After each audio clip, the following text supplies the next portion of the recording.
will go to the next two, right? The next two people in the queue. So Bhavya will get the first question, and if he doesn't answer, Sai Ram and Srinidhi will get the next on turn. So every T plus 2, that will be one round.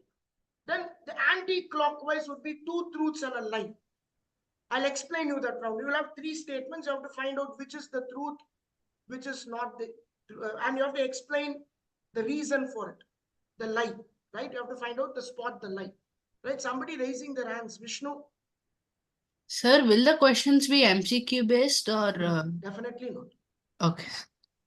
Right? This is finals. Come on. Right? It's not MCQ based. Okay. So but I'll give you a lot of clues there. I think the first time you're joining. The third round will be on a buzzer.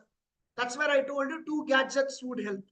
Right? So at that time you can have your extra gadget. We'll do some questions I'll randomly have asked. That all question will come on screen and we'll toggle between the windows, the buzzing window, e-buzzer. We'll have some trial questions before we do that buzzer, okay, for you to get into that. Okay, so yeah. I think Mahesh has joined. Mahesh, have you been made the host, Mahesh? Not yet, Arvind, not yet.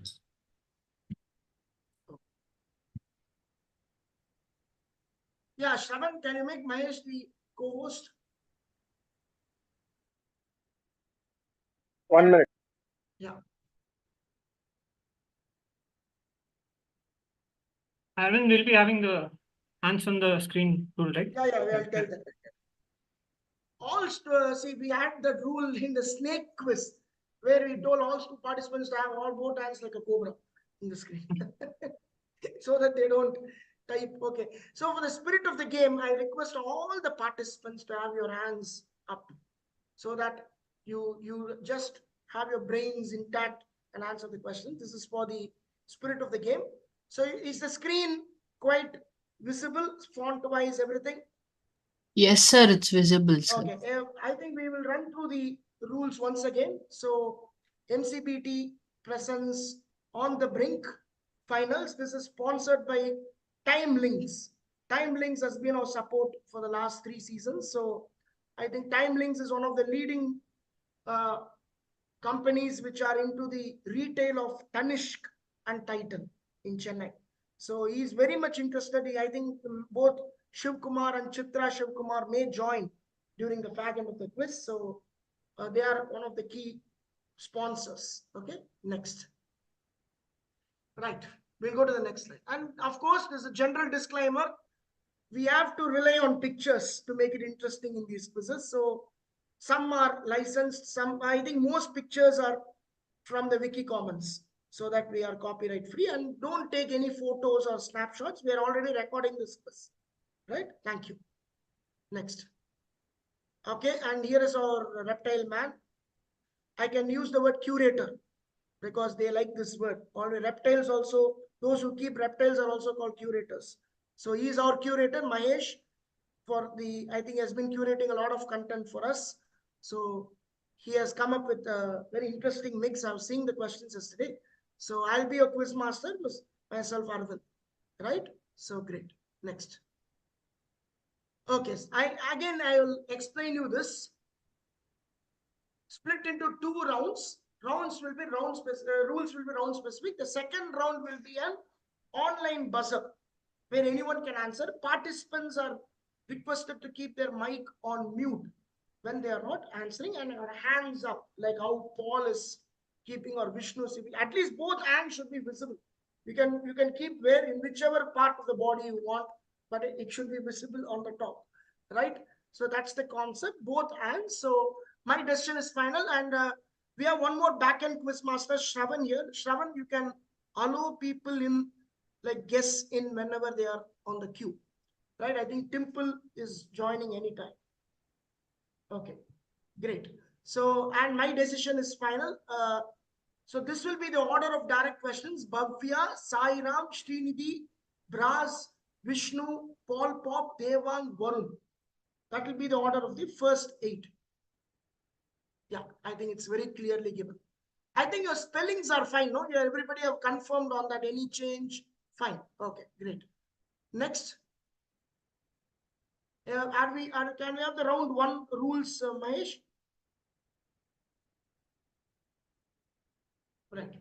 Okay, we'll go to the rounds. Okay, the rules are there. Round one. This is what I want. Round one. Classic quizzing format. So direct is 20, first pass 10, second pass 5. So make a note, 20, 10, 5. 9 to 16, that is when it goes from Varun to Bhavya. It will be restricted. Again, the 2 truths and a lie format. First person to identify the lie gets 10 points. Identify and give the correct reason gets 20. So it may even be the second or third. We don't know. We will not tell until we get the full answers from all the 3. Clear? Right. So, sir, do we have pounds? no pounds. No pounds in online quizzing. No. Yes, sir. No pounds. Right? So, any other doubts? Okay, I'll just see if Dimple has joined. Said she's joining. Yeah, hi Dimple. Good afternoon. Can you hear me?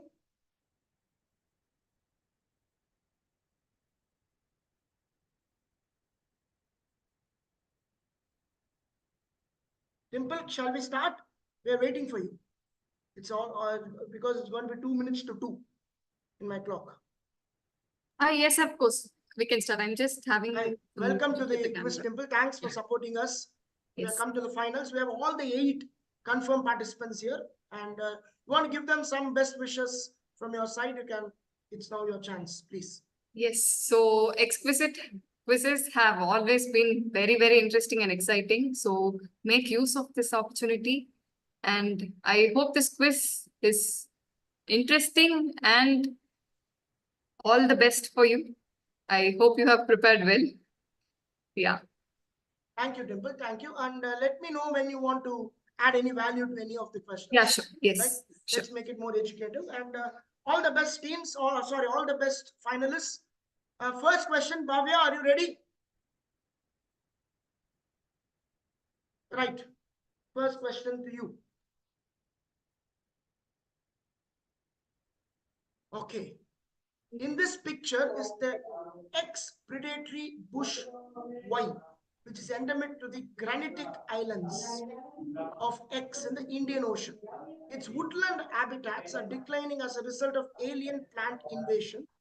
Lately, this species has been seen in low invasion locations. The question is, you need to get both right. What is X and what is Y? Y is the name of the animal or the insect. X is a place. So, yes, Bhavya. Tagapedo. X is what? Tagapedo. X is Tagapedo. Y is? No idea. No idea. Passing it to Sairam.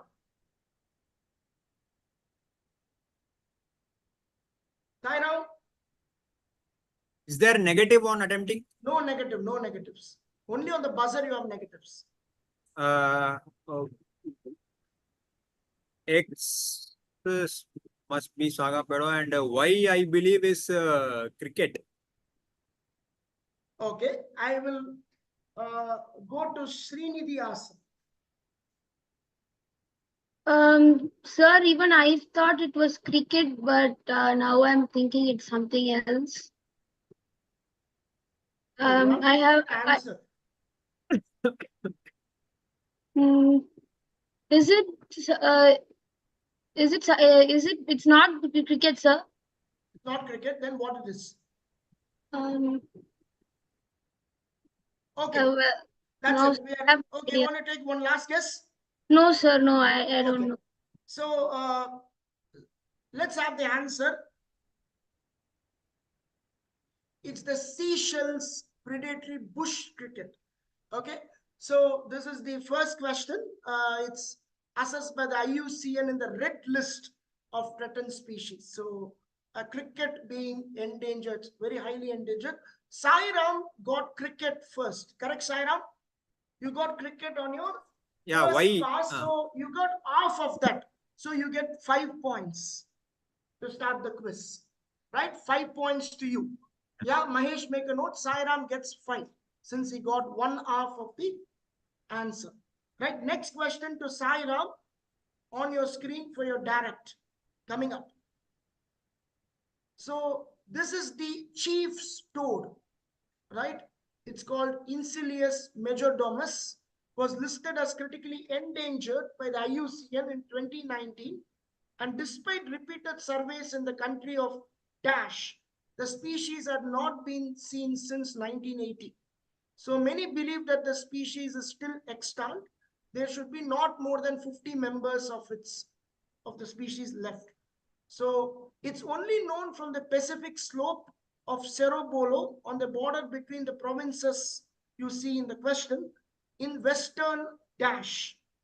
So it has an elevational range of 1,800 to 1,850 meters above sea level. So the clue here, both the blanks are the same, and fill in the blank with a country vital for world trade and commerce. Yes, question to you. Sairam.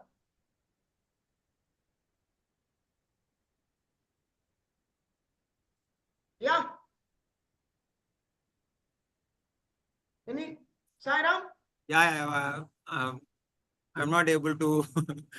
Not able to guess. Get it, Okay, yeah. tell about the blank. The blank is a country, similar to the first question where the first one was a country. So, okay, I'll pass it.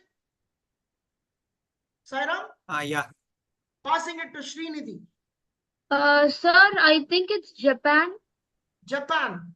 Why Japan? Just a guess, sir, because of the names and all. I felt that it was Japan. I don't know. Okay, the name. Okay, I'll go to Brass. Just a guess. Is it Panama by any chance? This, what? Panama. Panama. Why do you say Panama? Panama Canal, World Trade, Pacific Ocean, Spanish-looking names. Oh, okay, okay. You're going with that World Trade Funda. In fact, Srinidhi went with the name Funda. The name looks Japanese. You're going with the World Trade Funda. Okay, let's see who gets this. Very good answer, Brass. Well done. Superb guess. Panama. So that's 5 points to you on the second guess. Well done, Brass. Very good. You got the last line clue. That's the thing. So nicely cracked. We'll go to question 3. Srinidhi, on your 20-pointer now. So the Cyanea colicolensis is a critically endangered shrub. So this is on fauna that is endemic to the Hawaiian island of Kauai and was historically found between 650 and 755-meter elevation. The species was discovered in the late 80s with a population size of approximately 15 mature individuals and has not been seen since 1998 despite many surveys. In Hawaiian language, the species is known by a word that is also used in WhatsApp lingo to express laughter. So when you type laughter in WhatsApp, what lingo you use? That's the name in Hawaiian it's known as. So what's the Hawaiian name of the species? Sir, is it haha since it's given WhatsApp lingo and express laughter? Yeah, it is haha. Very good answer. Good guess. Right? 20 points. Very good. 20. You just guessed it because of the WhatsApp lingo, right? Yes, sir. Yes. Very good answer. She gets a direct. Brass, ready for your next? Yeah, your question on the screen. The critically endangered Vanellus macropterus has not been recorded since 1939 and is likely to have declined severely owing to the extensive habitat degradation and destruction. So it is known with certainty only from the island of Dash. And there is an unsubstantiated claim that it occurred on Timor. So what is this place? Yeah, Brass. I have some doubts. Yeah. Can I get a hint? Any hint of any sorts? You got a hint, huh? Okay. The same place also has an extinct tiger. In the same, Okay. yeah, now tell. Java? Java. The Javan tiger is extinct. Believe so. Or yeah, sure. Sure. You're staying with your answer. I have one more guess, but I You guess have to I will choose lock it one in. answer. Okay, your answer is Java. Okay. What would have Yeah. been your answer? Okay, Vishnu Sharma. What would have been your answer, Vishnu Sharma?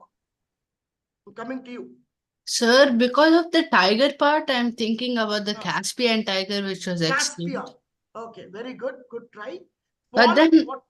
No. Let's go. Let's one answer only. Paul, what would have been your answer? I think I'll go with Borneo since Sumatra is Bornean tiger. extant, Oh, I think. lovely. Lot of answers coming. Okay, the tiger is, I think that clue has a lot of sub MCQs in it. Okay, right. Let's have the answer. That is, It's yeah. the Java. Very good answer, Bros. You get 20 when you're direct. Thank Good you. guess. Good guess. This is the Mahesh. You can throw light on this bird. It's the what type of a bird it is, Mahesh? It's a lapwing. Yeah, Lapwing. it is a lapwing. It is a Javan lapwing. Japan. Yeah. The Javan lapwing. So 5 plus 20. So Bras with 20 direct. Now Vishnu Sharma, are you ready, Ma? When you're direct? Yes, sir. Yeah, you have a 2-layered answer here, similar to the first question. Coming up. In picture is a critically endangered X, which is mostly green with undertail coverts in both sexes and a violet blue throat in the male. So this is known from only 6 specimens collected in the 19th century and may be extinct. So the common name, so Eriocnemus godini, is the white-throated puffleg. So identify X, which is the bird, and Y, which is a gemstone. Sir, I have no idea about X, but why I'm thinking it's sapphire. Y is sapphire. X, you have no idea. Even by seeing the picture, you have no idea. Sir, is it hummingbird? Okay, X is hummingbird. Y is sapphire was your answer. Yes, sir. I take your first answer. Okay, I'll go to Paul. I just want to clarify the image color is the correct color, right? What? The colors on the image are the color of the bird, right? Not Yeah, it's the bird. Yeah. okay. It's the bird, but then yeah, Paul, it's a artist impression, so there might be Artist slight impression. variation. There's slight oh, variation. okay. Yeah. So I'm confused about the gemstone, but X is hummingbird, and I'll go with sapphire itself because it's the one that I think this is. Okay, fine. Okay, we'll go with then Devang. Hi, Devang. Yeah. Yeah, so I'll say sapphire is gone. So I'll say topaz throated hummingbird. Topaz. Okay, you're coming Yeah. with a new gemstone. Okay. Topaz. Why do you come with topaz? I was like, I'm thinking of gemstones that are like not red, maybe. Okay. Okay. That's a gem of a guess. But I think let's have the answer on the screen. Very interesting question. It's a turquoise throated Oh, perfect. and X is Oh. hummingbird. So you see this is a very tricky question, right? Very tricky. But who got hummingbird first? Vishnu Sharma. You Yes, got sir. hummingbird first, correct? Yes, sir. I'll give you 10 points. Well done. Okay, sir. Right? See, by seeing the picture, I think you can guess that. So it's a very critically endangered, and I think they have gone the turquoise maybe from the blue you can see on the neck and below. Maybe that's I think more or less like a turquoise, right? So Next one, next direct question. Paul, I think you're direct. Ready? Yeah. On the slide. So the Hemibagris punctatus is a critically endangered, possibly extinct fish that is known to inhabit rapid rivers and streams and prefers a very pristine habitat. Okay, so, and it gets affected by siltation. This is known to occur in middle stretches of rivers. It is reasonable to anticipate that they are subjected to ongoing threats from pollution and mining and construction of barrages. In the Kabini River, seasonal fishing in drier seasons in small pools has a major impact on the population of this species, especially in the Kabini River. The common name of the species described above contains the name of which mountain range in India? So I just need the mountain range. If you know the species, great. Is it a broader mountain range or is it like a specific?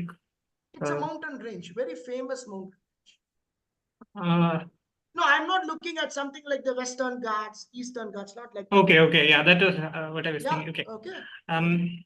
Then maybe I'll go with Sahyadri. Is that- Sahayadri, Yeah. Sahayadri. Okay, good guess. Devang, Uh, Kabini. So I'm thinking, I don't know, Agumbe maybe. Agumbe. Okay, good try. Good try. Varun, Sir, same as Sayadri. you're also going with Sahayadri. Yes, sir. No change of plans. Yes, sir. If he was okay, so anybody knows this offhand? Bhavya, Sairam, want to try? Sir, Nilgiri. I think I know the Nilgiri. answer. It's Wait, Nilgiri, sir. Bhavya says Nilgiri. Srini, Sir, what's your answer? sir, It's I'm Nilgiri, thinking sir. about It's the Nilgiri. Aravali, sir. 1 minute. Let me go one by one. Sairam, what would have been your answer? Okay. Nilgiri was Nilgiri thinking. was your guess. Bhavya also says Nilgiri. Srinidhi. Sir, I know that the species is Nilgiri mistis, but I'm not sure if this is the one, but I think it's Nilgiri mistis. Oh, you know the species itself is Nilgiri mistus. Okay. Yes, Right. sir. Okay. What did you want to say, Vishnu? Sir, Vindhya, sir. Vindhyas. Oh, nice. Okay. Nice. Okay. Let's see the answer. It is the Nilgiri mistus. It's the Nilgiris. Right? So, nice question. I think nobody got this. Nobody got this. It just went to the two passes. Nobody got it. It's a very easy one coming to Devang. Sometimes you get the easy ones. You don't know. It's your luck. Devang, ready? Yeah. Coming to you. Okay, this is a species of snail and is one of the two Placostylus species recorded from Koro Island in the Lomaiviti province of the Fiji. Its forest habitat is declining in quality primarily due to introduced invasive species such as the mongoose, bats, rats, cane toads, and pigs. The likely ongoing deforestation, particularly for agriculture. The snail also shares its name with the seed in picture. So identify its common name. I don't want you to tell the seed what the name of the snail. Dash snail. Come on. Yeah. Just 1 minute. Yeah. Seed, right? Seed. Yeah. Seed look. Seed in the picture. Yeah. The common name would be Dash snail. pine nut. Pine snail. Correct? Yeah. Pine Yeah. snail. Passing it to Yeah. Varun. Sir, Varun. I don't know, sir. Take a guess, yeah. Devang is taking a guess, no? Take a guess. I think Don't say I wheat. don't know. Wheat. Nothing to lose. I'm saying wheat, sir. Wheat. Wheat snail. Bhavya. These are flax seeds, so flax snail. Everybody going with the nut and saying, okay, seed. So flax seed, it's flax snail. Let's see who gets this. Answer, please. It's the flax snail. Good one. Good one. Bhavya, you get a 5. Nicely done. Deva, I think it was easy for you, right? Flaxseed. Maybe you didn't get that seed in your mind when you saw that. It didn't look like a flaxseed for you? I thought flax is like darker in color, so. Oh, okay, fine. Next one, Varun, you're direct coming up. Okay, the Naja sagittifera is a species that is endemic to the Dash Islands and occurs at elevations of sea level to 500 meters above sea level. This species is impacted through habitat conversion to agricultural land and plantations, urbanizations, persecution by people, and roadkill. So, fill in the blank with the name of an island group that plays host to the only active volcano in its country. Sir, Andaman Nicobar. I want the name of the Dash Islands. What is the answer? There are two. You're giving me two. What then? It's called this. It's a cobra. Okay, this one is a cobra. You can see Naja. So what is this? Sir, Barren Island, sir. Okay, I need a Dash cobra. What is the name of the cobra? Nicobar Cobra. Nicobar cobra. Okay, you're saying Nicobar cobra. Okay, I'll go to Bhavya. Andaman cobra. Andaman cobra. Yes, it is the Andaman cobra. Right? I'll give you 10, Bhavya. It's the Andaman cobra. Well done. The Andaman cobra. Okay, so I have something to share here. Yes, ma'am. Yes. So bravo. in cobras, we Yeah. usually have one category called the spitting cobra. Yes. So Yes. this Andaman cobra and the monocle cobra that we have in India, they are not actually true spitting cobras. They are capable of spitting venom, but they do it very rarely and the aim is pretty bad. So they are not true spitting cobras. These are just cobras that can spit. So Andaman cobras, you can just have it in mind. They can spit, but they're not spitting cobras. I have a doubt, Dimple.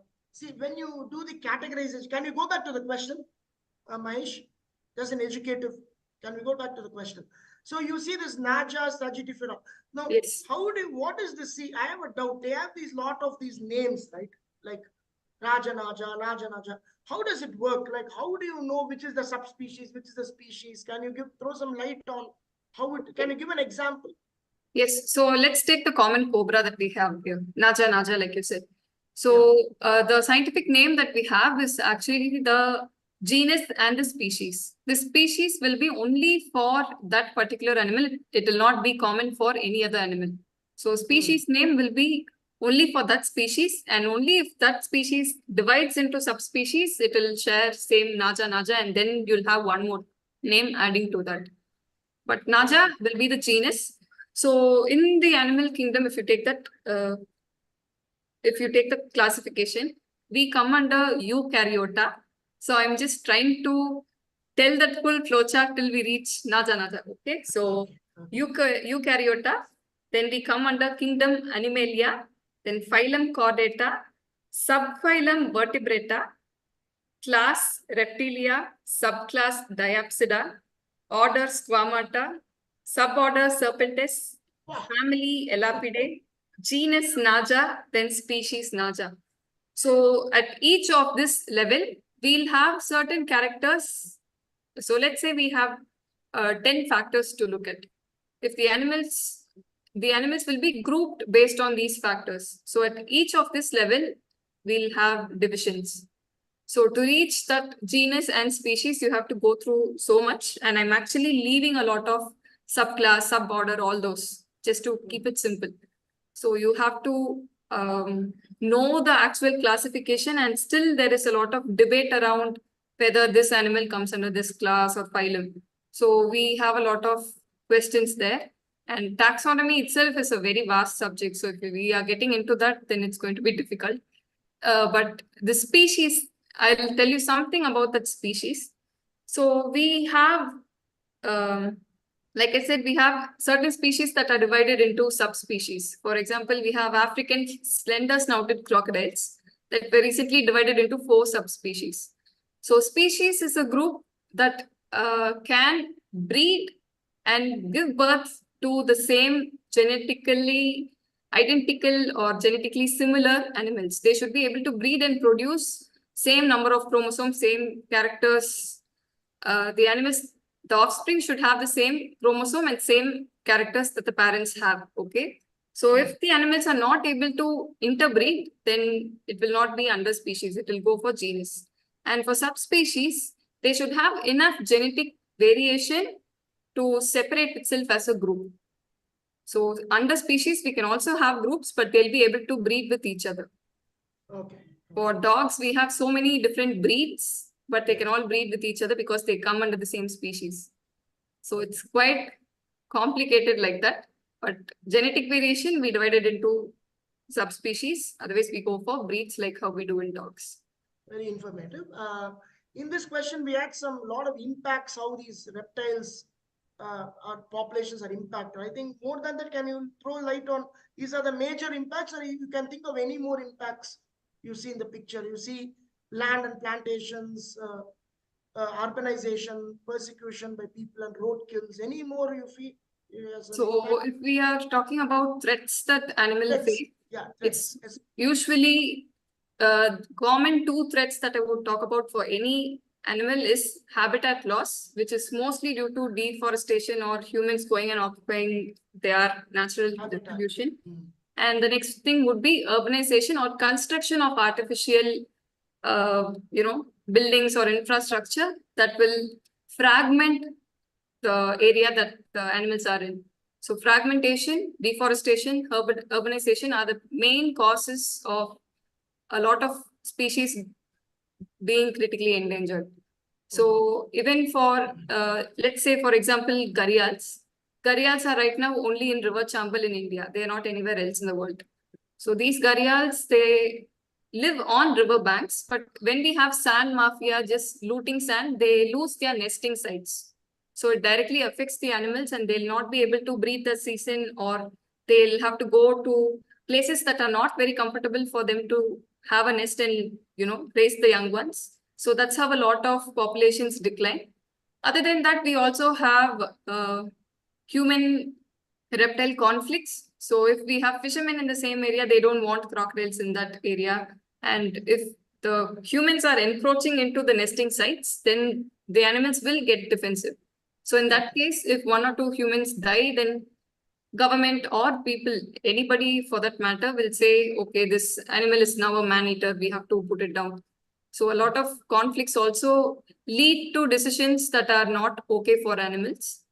But with reptiles, I would say lizards and snakes are doing okay with the urbanization, because even now, even though Chennai has a lot of concrete cover, we still have snakes and lizards living with us. We have all big four snakes. We have the common tree snakes and all. They are still thriving, but it's not good for their species, if we ask.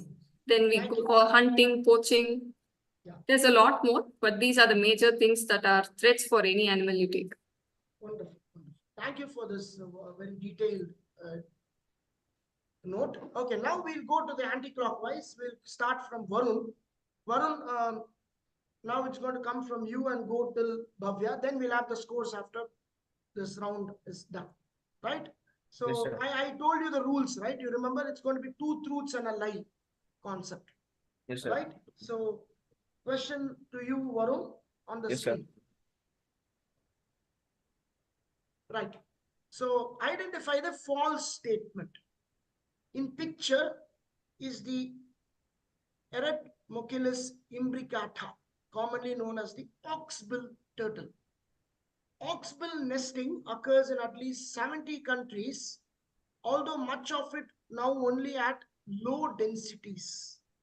Second statement. The third one, the species was last assessed by IUCN as being endangered, right, in 2008. Now you need to identify the lie. There are two truths and a lie. You need to identify the lie and also tell me why it is a lie. Sir, Notify the lie.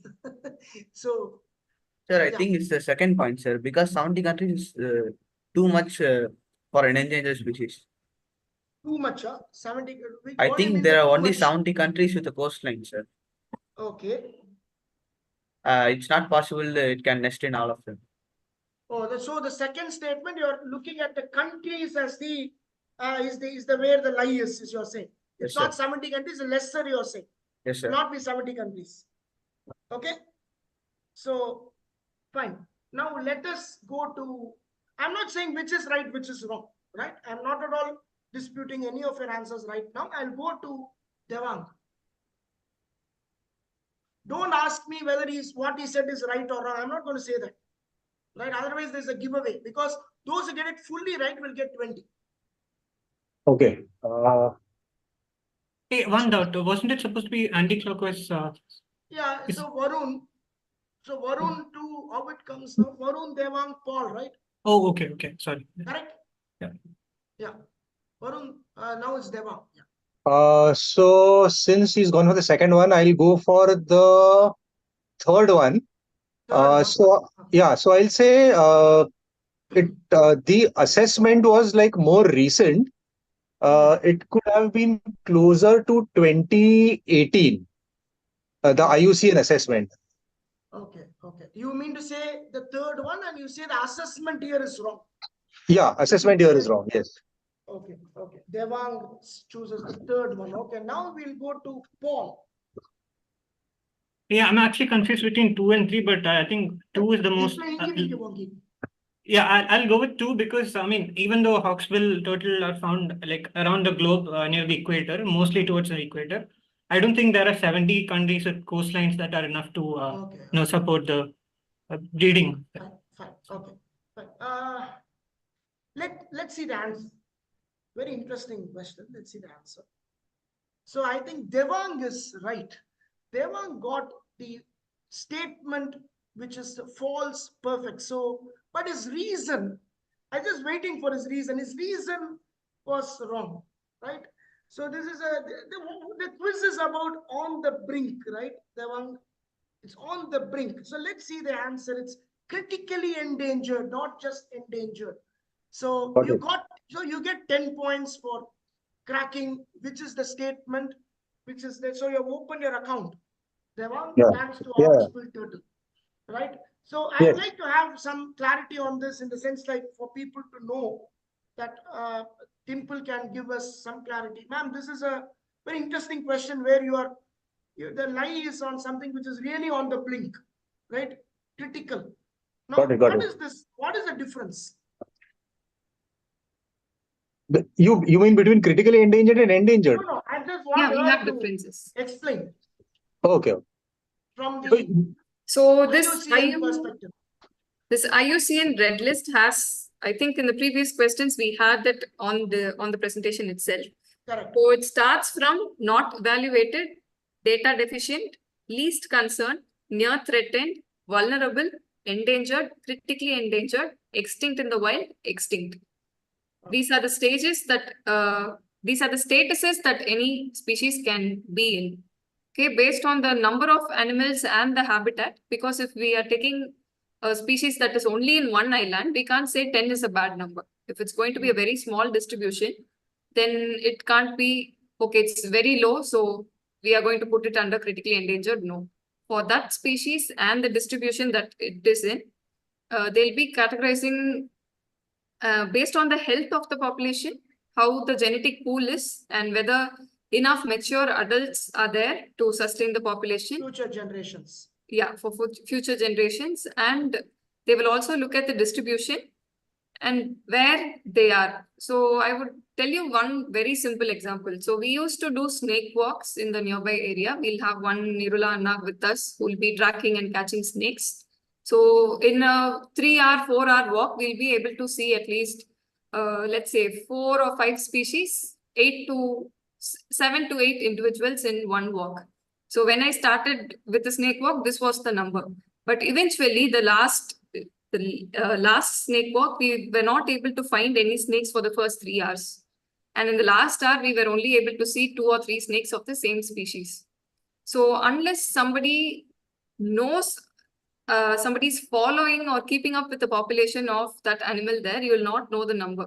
So that's when we have not evaluated. If there's no proper scientific study conducted on that animal's population, we have not evaluated. Data deficient means we don't have solid proof for that population or number of animals. So if we don't have anything that is scientifically proven with enough evidence, then we go for data deficient. If we have too much of them, some of the animals are under the pest status. For example, if you take rats, rodents, if you take iguanas, they are all under least concern category because we have too many of them. And when you take a walk in their natural distribution, you can see at least 8 or 10 of them. So in that case, it will be least concern. And near threatened will be suddenly if some of the animals that you usually see are not there. So like house this happened. sparrows, right? What happened to Yeah, house sparrows? house sparrows is one example. And one more interesting example is when a cyclone, I think a hurricane hit Florida, Burmese pythons got loose and became invasive.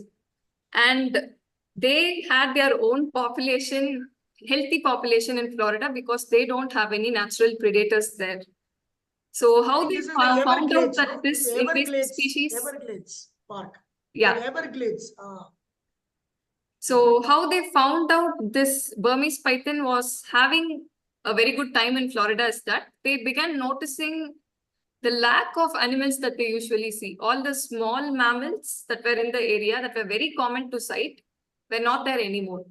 Only then they started to investigate and found that the Burmese pythons have established themselves as an invasive species. So when things go off like that, it comes to near threatened and people start investigating. And if you have enough data, then as the population declines, it will go to the other steps: vulnerable, endangered, critically endangered. Critically endangered is the phase where we concentrate a lot on captive breeding. We will not be looking at the wildlife at that stage. We'll be looking at the captive population, whether the genetic pool is strong enough to, replenish the wild population. We'll be concentrating on research work on breeding processes in captivity when it is critically endangered. So at Croc we have gharials, Siamese crocodiles, Cuban crocodiles, then northern river terrapin, red-crowned roof turtles, all of them that are critically endangered. So we check and observe what sort of conditions are ideal for their mating, for nesting, for breeding, and we try and put out a lot of research papers. So eventually in captivity, it will have a good number, and then we concentrate on the wild. So after critically endangered, it will be extinct in wild. You'll not have animals in wild at all. You'll only have it in captivity. And if you are not able to sustain that population and also replenish in the wild, then it's going to go extinct. So can we call the Hawaiian crow extinct in the wild? Hawaiian? I have to Yeah, check. they are there. They are Oh. Hawaiian crow, right? Yes. Hawaiian crow. Yeah, I think they only It have it says in EW. Yes. Okay. Thanks for the detailed thing. That hurricane funda was brilliant. Thank you. All right. So the next one, let's go to Devang. Devang, you're direct. Right. You take your time. Coming up on the screen. Okay. The grainy picture on the right. I'm sorry for this. It's the only picture we got. Right. That you can see two animals there. Right. You can see one. You can see. Yeah, he's showing you there, right? There are two. Okay, it's the first ever 21st century picture of a mammal dubbed Asia's Loch Ness. Okay, the species, which is a cousin of cattle but resembles an antelope in appearance, gets its moniker because it is very, very rarely seen. One of the defining features of the species are two parallel horns with sharp ends, which can reach 50 centimeter in length. So this is I'll give you a clue. This picture, this species is from Southeast. It's from Vietnam, right? So this animal is from Vietnam, very rare, extremely rare, and that's the name of the animal we don't want, because the thing is, it is first one says about what its moniker, the second one its appearance. So I'll give you a clue. Devang. Think of a specific European country and work around. Hello. Work Arey, around the hello. country. Hello, can you hear me? Yeah. Tell me. Yeah. Yeah. Sorry, there was a power cut down at my place, so I have just switched from Wi-Fi to data. But okay, I think I am back on. Okay, so in terms of false statement, I will say I will guess the first one. Paul. One second. You were saying you were giving a clue, right? Can you finish that? Oh yeah. Devang, I was giving. I think you were out for some time. Yeah. The clue I was. Think of a European country and think about its national animal. Then you will be able to guess the answer. Okay, got it. Yeah. Okay. Yeah. Tell me the answer. So yeah, in terms of I can guess now, right? Yeah, guess. Yeah, so I'll just say that the first statement seems incorrect, and I think and I think instead of Asia's Loch Ness, it must be Asia's unicorn or something. So you must be referring to Scotland and unicorn being the national Wonderful animal. quizzing. 20. Yeah. Beautiful. Nice. Lovely quizzing. This is Loch Ness monster, and in fact, both are imaginary. I would say I don't know. Scots won't agree, but the Scotland's national animal is the unicorn. So wonderful answer. Beautiful. It's the saola. You can Google it. There are some pictures, but this was a copyright-free image we got. It's a very rare bovine animal. It's a bovine species, saola. So beautiful answering. Yeah. Devang. Lovely. You get a full 20. Go to the direct Paul Pop. You get your direct on the screen. Yeah. Identify. In picture is the rhinoceros sondicus or the Javan rhino. The subspecies Rhinoceros sondicus anameticus used to occur in Northeast India but is now extinct. The last individual of the subspecies, Rhinoceros sondicus anameticus, was poached in Vietnam in May 2010.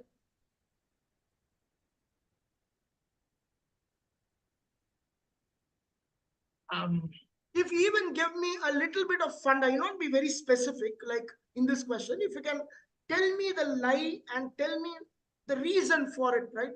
Because I don't think getting fully right, I don't think even zoologists can, only the zoologists can get this fully right. But if you can get it, nothing like that. If you are just looking for the funda. Yeah. Come on. See, Devang got it fully right because he said that is Scotland animal. That way you could have cracked this. This question is slightly tough. So tell me the lie first. Just freeze the lie and then you work around your reason. Okay, so my rationale is that the first statement is wrong because if you have First distribution, one is wrong. yeah, because if you have distribution in both the Northeast and Vietnam, it will exclude their distribution in islands. It's unlikely that they'll be found on an island because they're separated by a barrier, and I don't think they can swim across. So that's unlikely to be a Java. Your answer is the first one says the picture is the Javan rhino. Yeah, that's wrong. Yeah, I don't think that's a Javan. So you're saying that's not the picture is not the Javan rhino is what you're saying, correct? Or that's what you're saying, or what is your answer? That is one of my guesses because I mean it can if the second and third are right, first can't be right. So fine. I'm Okay, going by I'll that. go with Vishnu. Hi, Vishnu. Sir, I am thinking that it's the first statement because I think rhinoceros spelling there's an extra U. First statement? Spelling mistake, sir. Okay. What is a spelling mistake? No, nothing to do with spelling. Oh, not that kind of okay. school level, no. Sir, the spelling is correct. Then, okay, no. Sir, I'm thinking third one, sir. Then third one. Because I think it's not May 2010. It should be somewhere earlier. So you're going with the third one. You're saying the date. Yes, sir. Okay, Bras. We got one. I'd like to go with I'd like to go with the second one. Sondicus Sunda. Yeah, so Sondicus Sunda Java. That's an island that has no connection to the mainland. I do not think it used to occur in our Northeast India. Sumatra did used to occur because I know it and I'm from the Northeast. Wait. But Java, no. So your answer is you're going with second, and you're saying this subspecies didn't occur in Northeast India. Some other species occurred.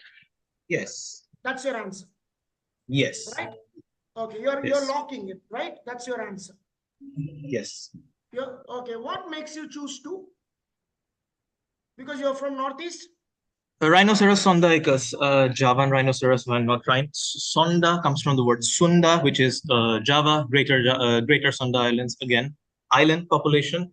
Anamaticus, yes, it was poached because there were 2 subspecies. One of them was poached in the early 2010s, and only the second one works. I work with like one of my personal mentors is actually the head of the International Rhino, one of the chairpersons of the International Rhino Foundations, and I also work with Greater One-Horned Rhinoceros.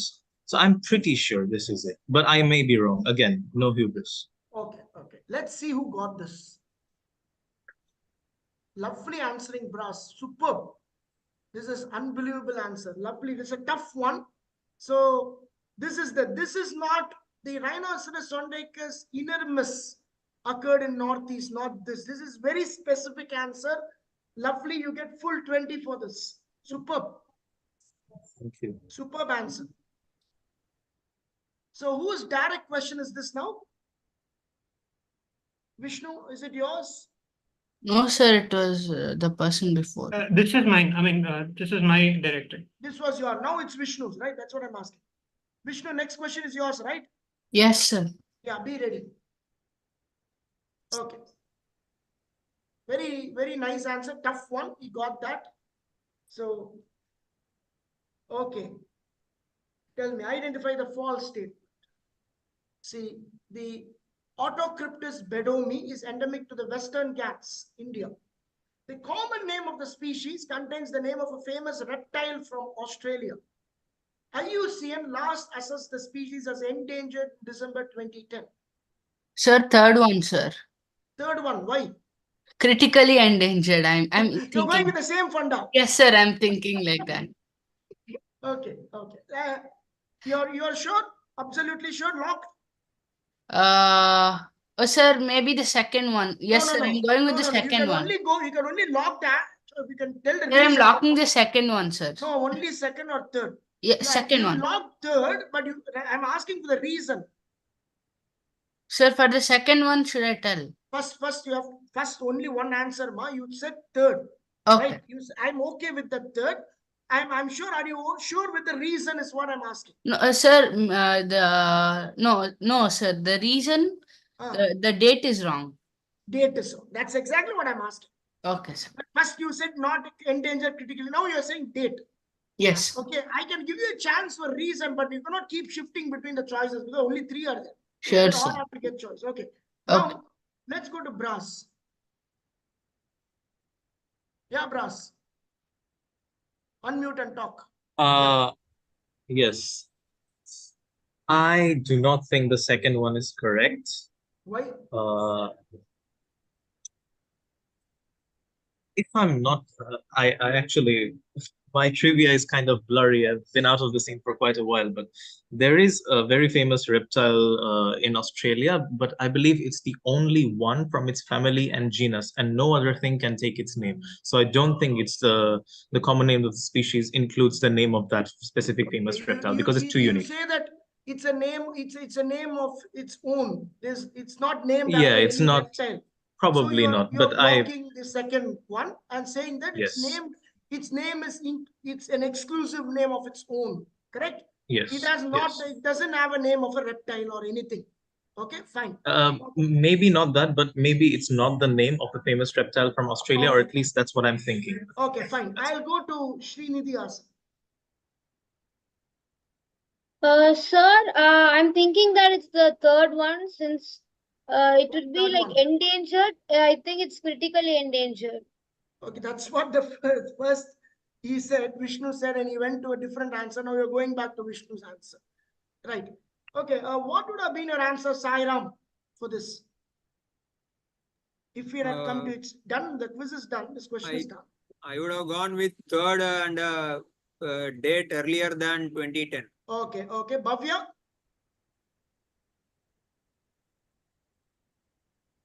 Third one and the date around 2015, 2016. Okay. Devang? I'll say the first one and change it to Eastern Ghats instead of Western Ghats. Oh, like that. Okay. Paul. I know. I think all of the guesses have been gone. I would probably have gone with the second one because I'm pretty sure that they won't name it after the reptile from Australia. I mean, I'm not sure, but that seems to be likely. Then see, he told me that it has a name of its own. What is your answer then? I mean, it's some kind of gecko, right? Maybe it's named after a geography or a person from India. Place so or a person. Okay, not a reptile. Okay. Yeah, let's have the answer. Oh, okay. It's an Indian kangaroo lizard. It's named after a marsupial, not a reptile.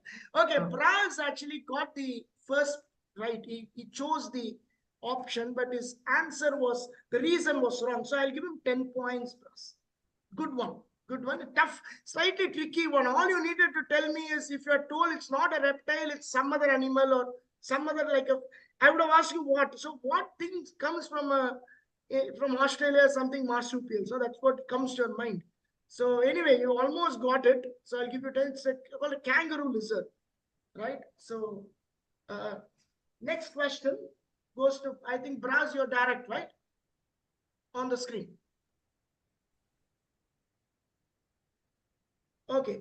Erioderma pedicelatum is an amphiatlantic species known from Europe and Canada.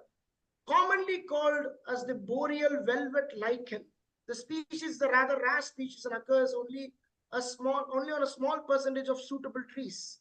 In most cases, only one thallus of the species is found on a tree. So which is the false statement here?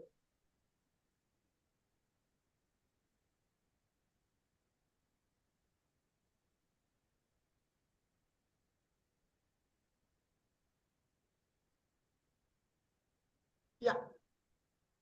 First lock the option, then you can work around your logic. Yeah, that's what I'm thinking. Next will be Srinidhi, be ready, and Saira. You'll get your next two chance. Yeah.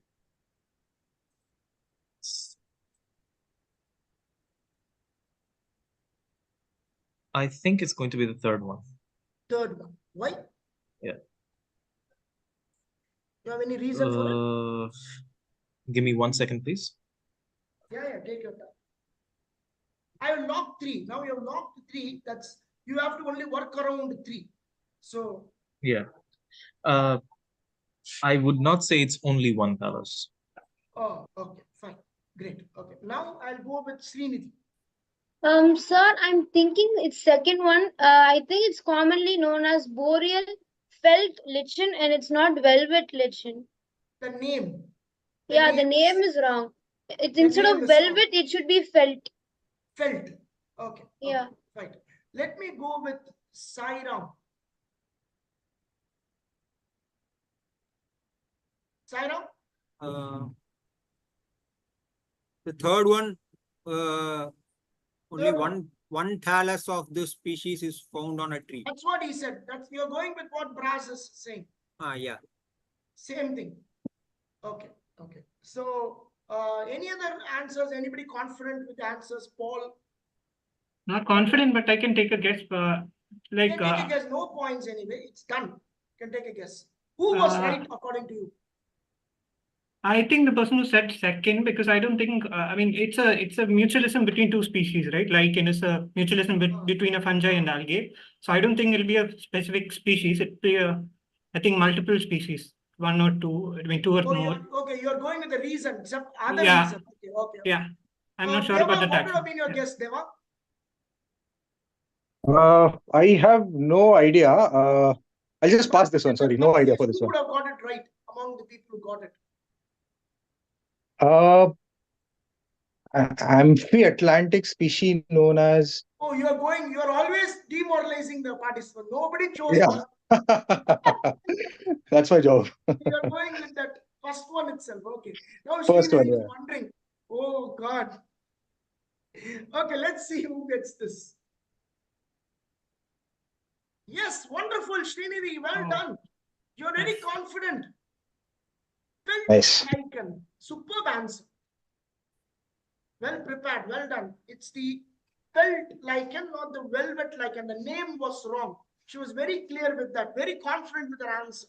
So well done. Now Srinidhi, it's your direct mark coming up. Sairam, Bhavya, be ready.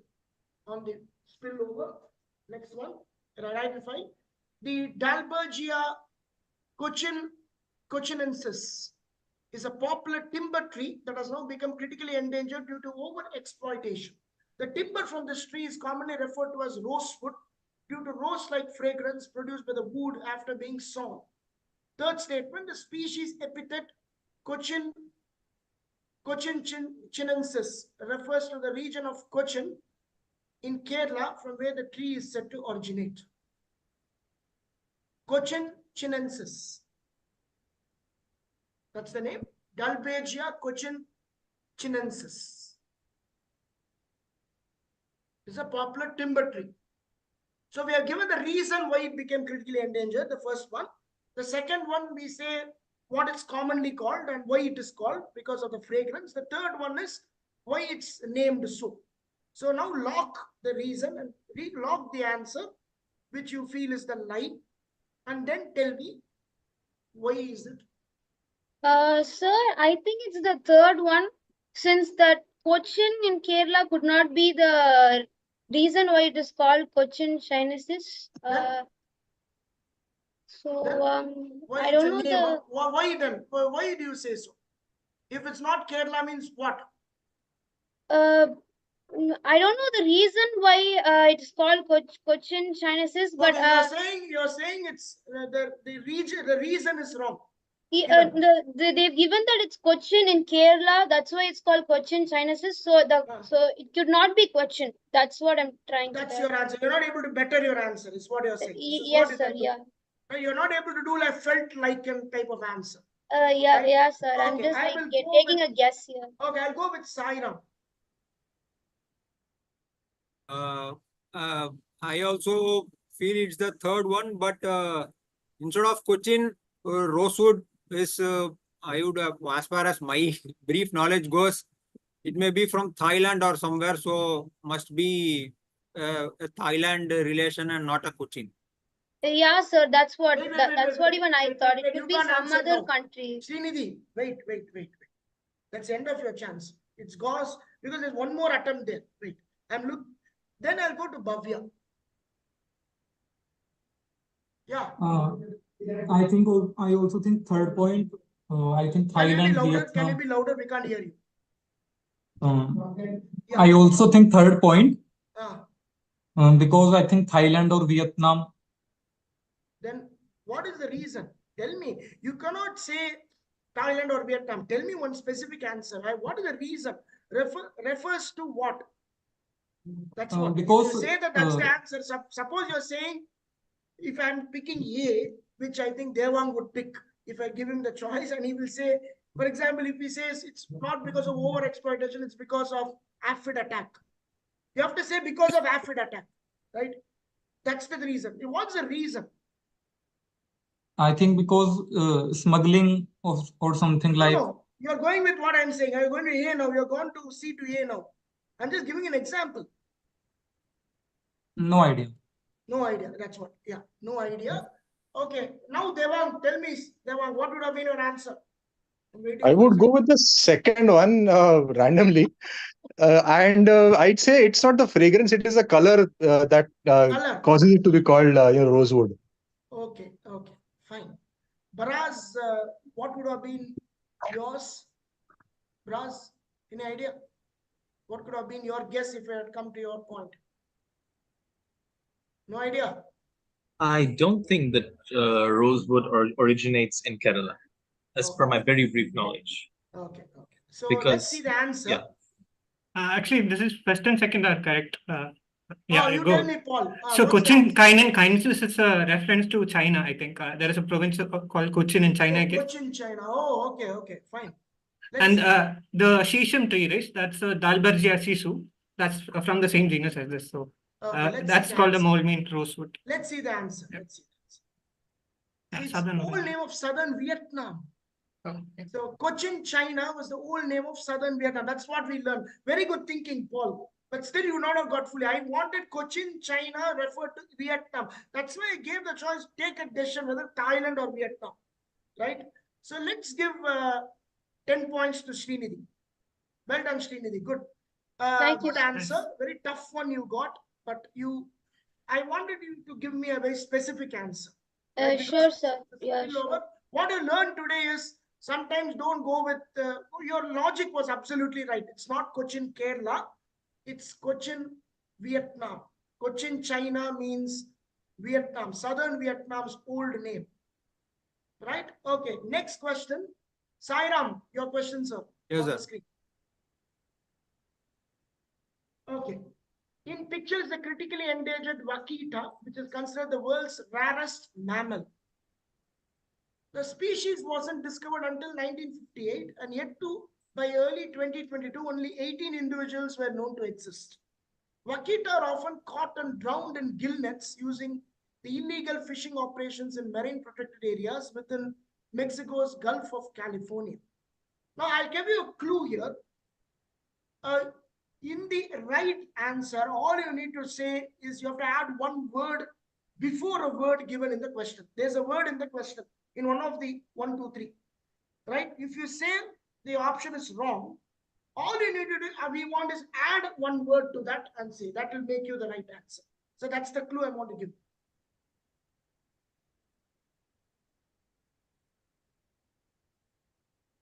Tell me now. Sir, I didn't get your hint, sir. Could you please The repeat hint it? is, see, if the wrong answer, when you choose the wrong answer, right? The wrong answer, all I need to, once you pick the wrong answer, what I'm looking at, there's a word there. In that word, before that word, you have to add one word that makes it the right answer. You understand? Suppose I say venomous is there in the words. I'm just giving an example. One of the options at venomous, you just need to put non-venomous. Got it? Just one add to it. Sir, like only negative words will come, right? Not necessarily. I'm not Okay. saying negative words. Any one word makes it. To make it a very specific answer. That one word makes the word more specific, makes the animal more specific. That's the question. That's the thing. Now tell me, Shairam. I think it's the second statement, sir. Second statement, why?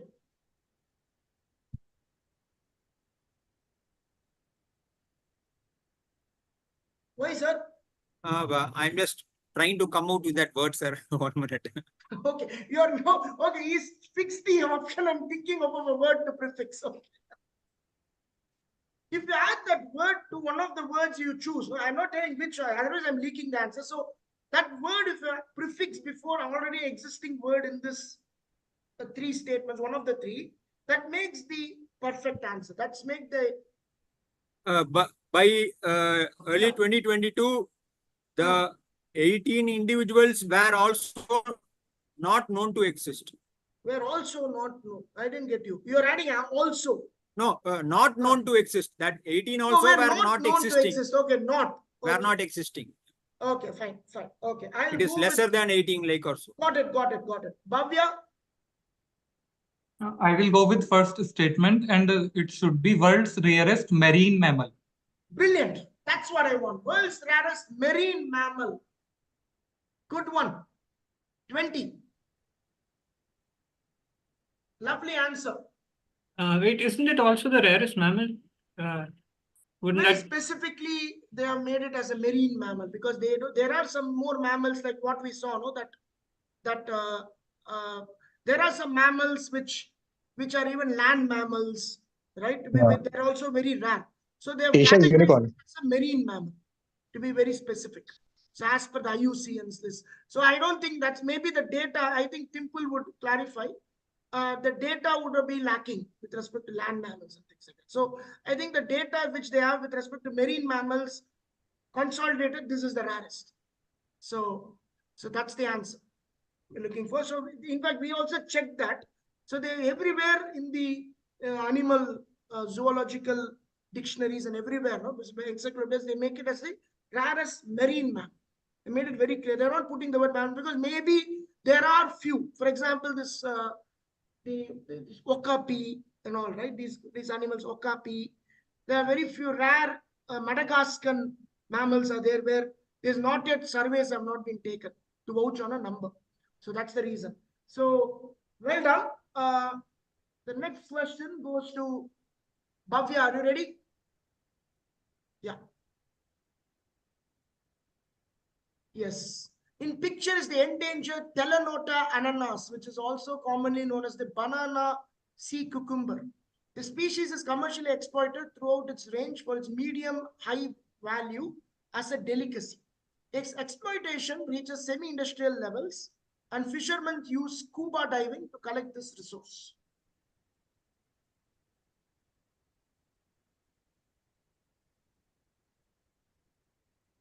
People from the south of India, from the region where the MCBT is Madras, Tamil Nadu, use some logic, you can get this answer. That's the clue. Others also is easy. It's not like you don't know it. You may also know that logic, but that's the clue. I will go with first statement. Why? Yeah, ananas translates to pineapple in English. So it should be pineapple sea cucumber. Okay, that's it. Very nice answer. 20. Yeah. Huh? So, no, wait. What is your answer? What is your answer? Pineapple? Pineapple sea cucumber. Pineapple sea cucumber is your answer. Okay. I think that's also the genus name, ananas. I'll give it.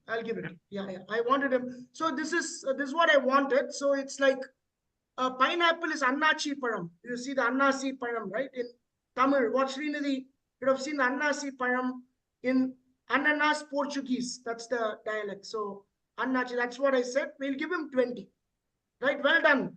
That's what I wanted. So let's have the scores, Mahesh. If you have, you can read it out and later we can show it. So we have come to this. Once again, I'm just pulling it up. Yeah.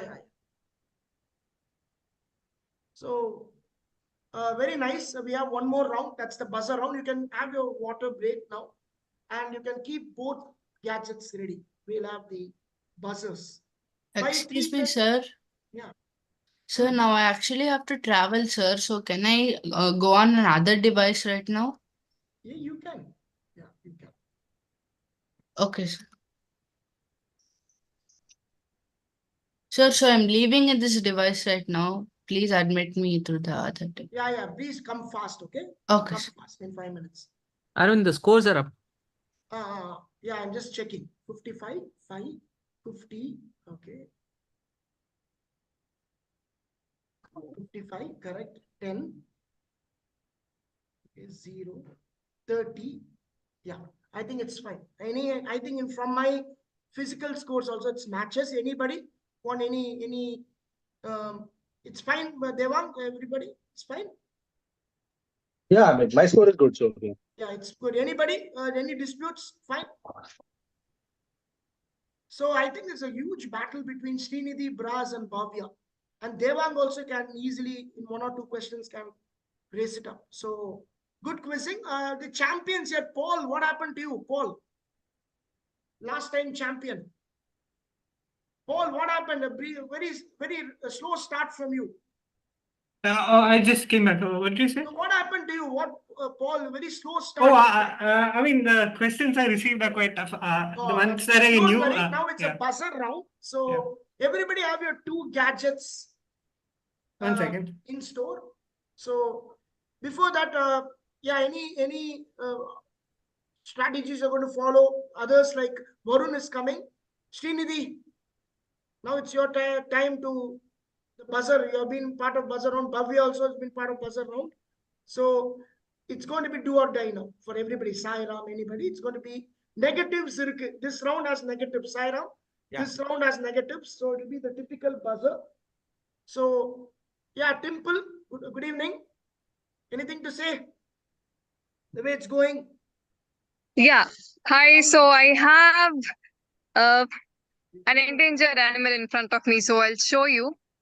Don't say it's the man. Yeah. So over here, That's a Siamese crocodile basking. Oh, So we have two Siamese crocodiles.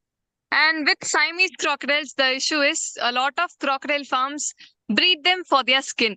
So they are very famous in the leather industry. And what they do is all these commercial farms, they interbreed Siamese crocodiles with saltwater crocodiles to get a bigger size. So none of these farms have pure Siamese crocodiles. So through zoo exchange, one of the offsprings of the couple that we have here was sent to another zoo where they genetically tested it. And we found out that they did not have any salty gene mix. So it is pure Siamese. wonderful. Quite far away. So I'm trying to zoom in. Ah, it's Yeah, moving. it's just basking comfortably. I'll also show you one more. Just give me some time to walk to it. So So the it's next, from Thailand, huh? It's primarily from Thailand, or it occurs even in other Southeast Asian countries? just a second. Yeah.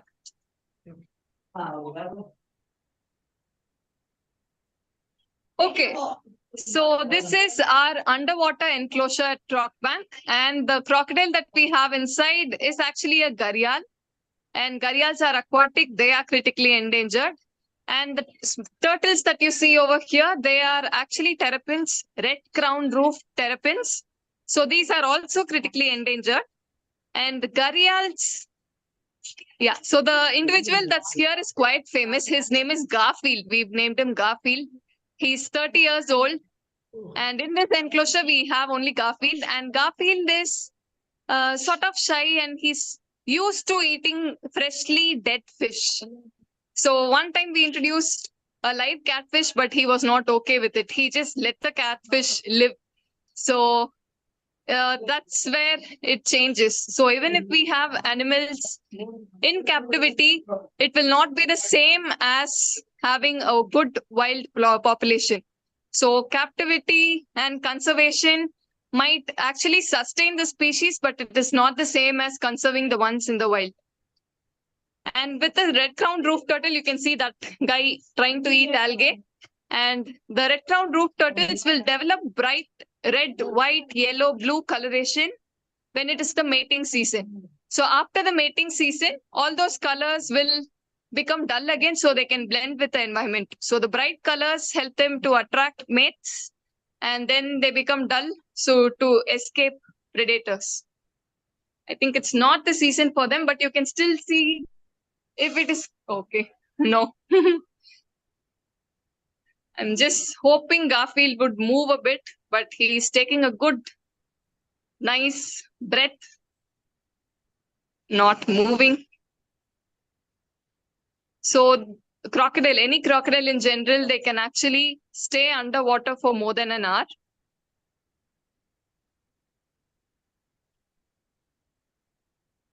I'm hoping he would turn this side, but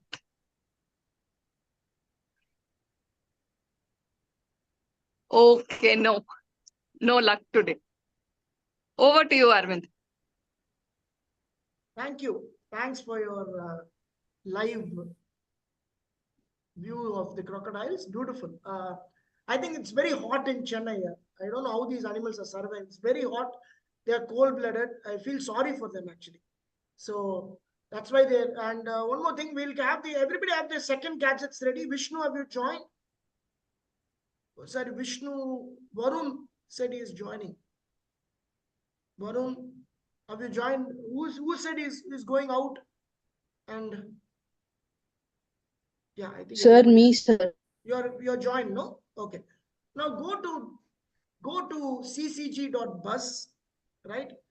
Go in your browser. You can take. Could you share the link? Could you share the link on WhatsApp? I'll do that. Wait, I'll do that. Sir, on device, or is it okay if I start on this device? What? Sir, should I keep another device for this, or Better, should better, I? better, because you will see the question in the screen and have to ping, right? Oh. Sir, ccg.bus, right? I'll put it there. Wait. I'll put this in the chat. In the WhatsApp chat I put,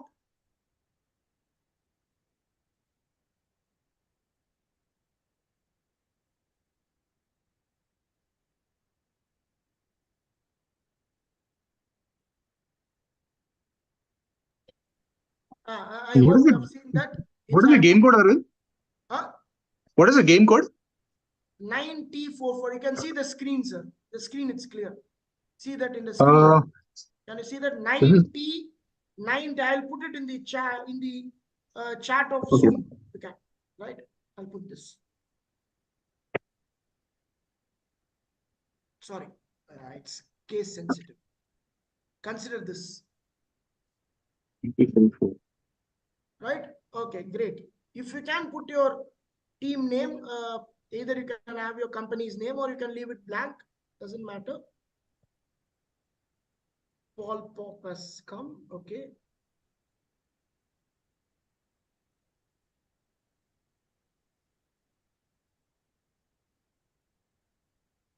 So see the question in the normal computer or where you're going and immediately buzz. That's the thing. So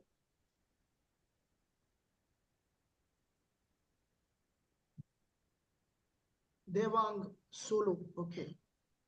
Vishnu Sharma, we are waiting for you. Vishnu, any difficulty in logging? Can you unmute and talk?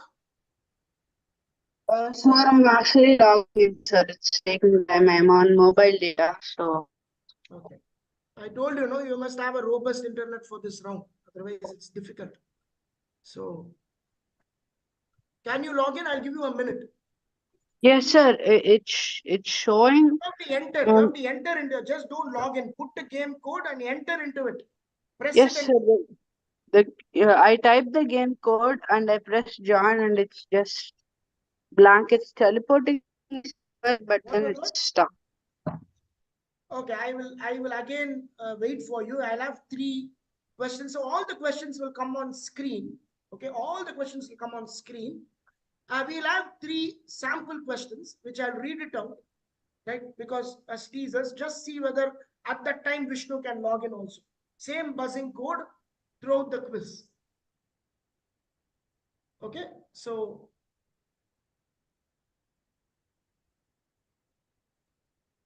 You use the green button to hit the buzzer, right? Or the red button rather. Okay. okay, first question. This is on buzzer. Wait, 1 second. There will be negatives, right? They're negatives. I'll go to the rules later. Sir, This is just teasers. Sir, Yes, can you- you reset mine again? I like the. You're logged in. No, I can see your buzzer in the screen. Yeah, sir. I want mine to be resetted again. Yeah, we'll reset. Yeah. Vishnu, I think you're on road. I think you're taking a train. Is it what your father said you're taking a train now? Vishnu? Okay, let him join. Okay, I'll have some teaser questions for you, right? Just this is what it is. Can we have the rules before that? Let's play as though it's a real quiz. We'll have the rules. 10 questions, real round. This is not the real round, this is a teaser. Plus 20 minus 10. For the first bus, plus 10 minus 5. I can make it even to the third bus. Let's keep just plus 5. I'll add that. Plus 5. Okay, for the third bus. If at all it goes up to third. So still we have like 200 points to score, 100 to lose. Right? So, okay, the first question on the buzzer. Before that, we'll have a teaser. Shall we have the buzzing screen? Yeah, Mike, you can show the buzzing screen. You have logged in? You have to log in. Okay, anyway. First question is, recently in the BBC's YouTube channel, they released a video on David Attenborough.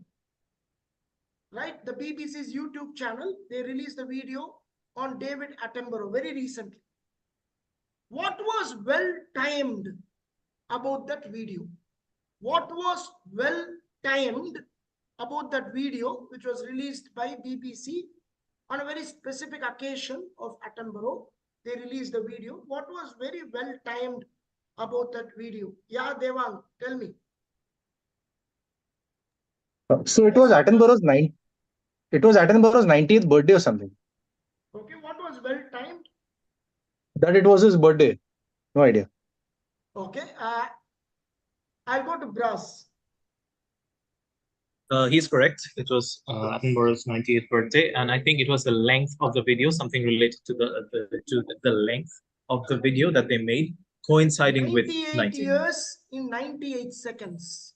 Yeah, exactly. I forgot the 98 exact number, years but of yeah, that's it. Attenborough in 98 seconds. So both were not technically Absolutely. right. So you have to be very specific, Devang and Pras, on a buzzer round. So No worries. 98 years of David Attenborough in 98 seconds they showed.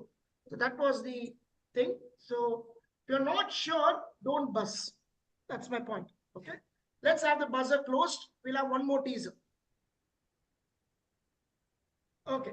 The first synchronized census of this endangered animal was held recently in the forest falling under the Munnar Wildlife Division. Paul. Nilgiri tar. Nilgiri tar. Brilliant. It's the state animal of Tamil Nadu. So you got this. Now can we go to the real quiz, or you want one more teaser?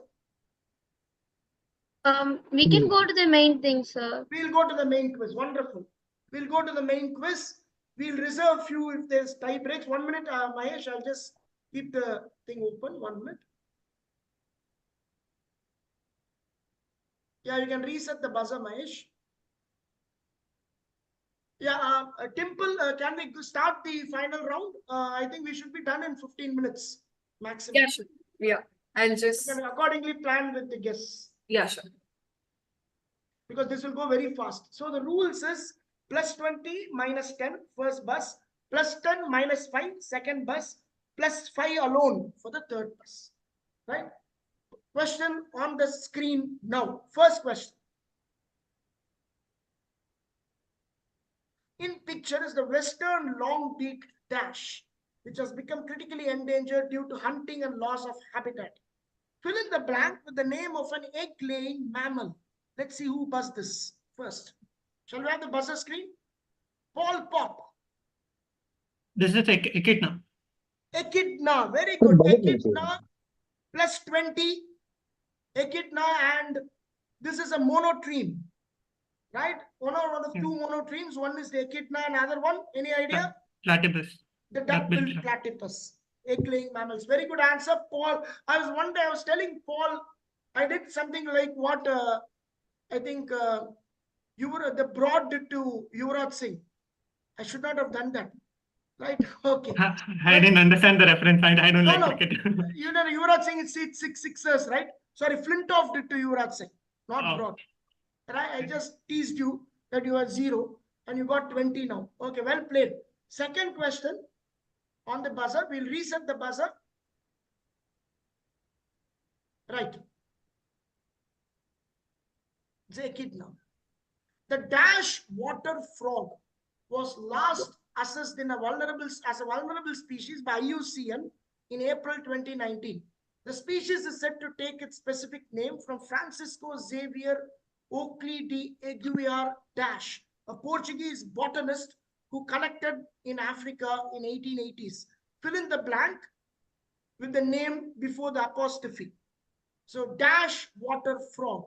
The clue of the gadget will come handy in this question. Let's see who buzzed. Srinidhi Hassan. So is it Albania? Albania minus 10. Bhavya Bansal. Newton. Newton. Very good. Good answer. Newton.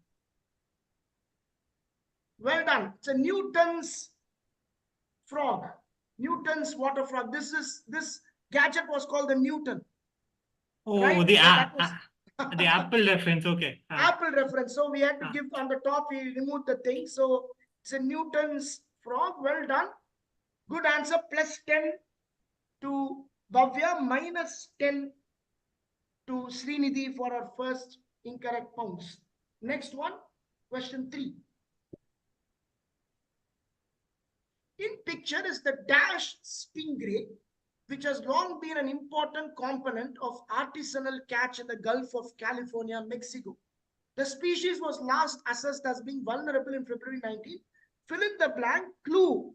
Clue is something which is very precious. Something which is very precious. Let's see who gets this. Sairam. Sairam. Sir, unmute and talk. Your bust, Sairam. The priceless. Priceless. Okay. -10. -10. Paul. Going by the shape, I'm going to say diamond. Beautiful. Lovely answer. +10. +10. Very good. It's the diamond stingray. It's a shape. That's what I was about to tell. If that I said it's a precious thing. So he has already been cracked, Srinidhi. It's already been cracked. It's a diamond. So it's a clue. It's a precious, something which is very precious. Okay. What he went into a very logical answer, Sairam. What is the answer? Priceless. I went with the English, not the shape. Okay, and I think stingray got very famous when Steve Irwin passed away due to a stingray Yeah, bite. I wanted to ask you this question, Dimple. So things you came, you were online. Well, actually, they don't attack, right? I don't think they attack. They don't. So this incident of Steve Irwin getting stung was the second recorded death by a stingray. It's actually very rare, and only when handled they get defensive and they do that. So they have a plate called the spinal blade or stinger in the tail region, and they try to hit you with it when you go provoke the animal. So they can have 1, 2, 3 blades, and each of those blades will have barbs. And the venom in stingray is contained in tissues itself. So it does not have a venom gland separately like how snakes do. It's in the tissue itself. So it's a tissue secretion that can harm you. It will cause pain, swelling, cramps. And usually when people are hit by stingrays, they'll deal with it like any other wound. The venom will affect that particular region. But with Steve Irwin, it was directly to his heart. So there was nothing that could be done. Very So I have a doubt. If they don't have any glands, don't they have any muscles to secrete the venom? What's the... Usually for snakes, let me just differentiate, okay? So for snakes, they have a gland, and the muscles surrounding the gland will, sort of press the gland to eject venom. Here, the muscles or the tissue itself has the venom. So the venom will go through the barb to the damaged area in our tissue. So it will not have a particular gland. So we Storage. have studies on stingray venom. We Maybe don't it have doesn't have a storage point. That's Yeah, what it she does said. not have a storage spot, and it is secreted by the muscles close to the vertebral column in the tail itself. It can go pretty large, right? Yes. Yeah, I saw a recent specimen in this marine kingdom in Chennai. They have a lovely specimen of a stingray, very big. Right? And as though it's like complete in the glass it goes on the top. So very nice. Okay, thank you, Dimple, for your clarification. Let's go to the question 4, which is an anagram. An anagram on the buzzer. Solve the following anagram to arrive at the name of a critically endangered species. Archon affront reptiles. Definitely not a reptile. Okay, Paul Pop, come on. This is the Loxodonta africana, the African forest elephant. African forest elephant. What an answer. Cyclotis, sorry. Loxodonta africa, cyclotis. So that will be the forest elephant. Yeah. I'll give it to you. Yeah. Got it. Right? African forest elephant. I got the right answer. Why are you confusing? You get a +20. That's it. I think he was 0 4 minutes back. Now he has moved to 50. This is what buzzer rounds can do. Right? Very good answer. African forest elephant. Very rare elephant where they dwell in the forest habitat rather than the open savannas in Africa. Whereas the Indian elephants are suited for the jungle habitat. So nice answer. Buzzer being reset. Okay. Coming on. In picture is the Triturus marmoratus, or the marbled dash, which was last classified as vulnerable by the IUCN in July 2022. What is this? Paul Pop. Okay, I have 2 options, but I'll go with salamander. Salamander, you get a -10. Ah, Oh, wait. Brass. Unmute and talk. Unmute. I- Yeah. I was about to go with the same one, but She I'm got a gonna go with -10. giant salamander maybe. Okay, I will Yeah. give you a -5. Since you said a giant salamander. Srinidhi Hassan, no negatives for you. You get a 5. That's it. Sir, it's the marble newt. The Yeah. NEWT. Very good. The damn newt. it. Yeah. I Fine. knew this. I Yeah, confused that's both. a tricky one. It's a tricky one. That's why I said we have to wait. Yesterday we were discussing, me and Timple, on this question. It may go on a spillover. So, and I think Timple can clarify. This is salamanders and newt. Both are not classified as reptiles, no, ma'am. They come under not- amphibians. She was telling about the squamata. So they are not squamata, if I'm right. So usually people confuse amphibians and reptiles because they both live in land and water. But the thing is, for amphibians, a part of their life cycle is spent in water. If you take a frog, for example, the tadpoles live in water. So in one stage of their life cycle, they will be aquatic. So that's why they are amphibians. Whereas reptiles, they just need water for thermoregulation. So that's where it differs. But the term herpetology is for both amphibians and reptiles. So the confusion is understandable. Newt, salamander, axolotl, everybody will come under the amphibian family, whereas reptiles are completely different. Wonderful. Thank you. Yeah. So the next one, can we reset the buzzer? We have gone very tricky question. It was a very tricky one. I think you had to come up with the option. Yeah, next one. Interesting answer expected. In picture is the critically endangered western lowland gorilla. What is its scientific name? Paul. Do you want the subspecies? Because Scientific name. I want the scientific name, like Raja Naja, something like okay, so they have, I think, a discussion between gorilla and gorilla berenji and gorilla berenji. that. That's So, it. yeah. Gorilla. That's what I want. +20. Well done. Gorilla, subspecies gorilla. Gorilla. Yeah. So you have to tell 3 times like a sloka. You will know the subspecies. Sairam, just memorize like a sloka. Gorilla. That's the thing. In fact, this is also even many Naja. I think even in snakes we have this repetition thing. You know. Yes, Timple, is it right? Like some reptiles have this kind of naming nomenclature. So very well done. +20. He got a -10. Is back with a +20. Right. 2 more questions for this quiz. Just 2 more. Let's see. The snake in picture belongs to which family? Let's see the buzzer. Brass. Is it Ophiophagus? That's okay. What family is it?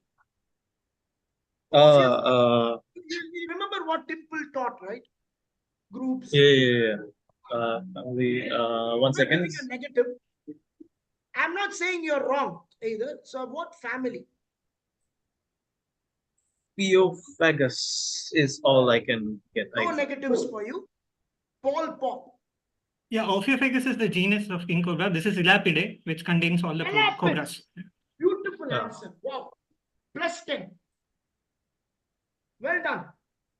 See, since he buzzed, but he gave a good answer. Ophiophagus. I'm not giving him negative because it's Elapidae.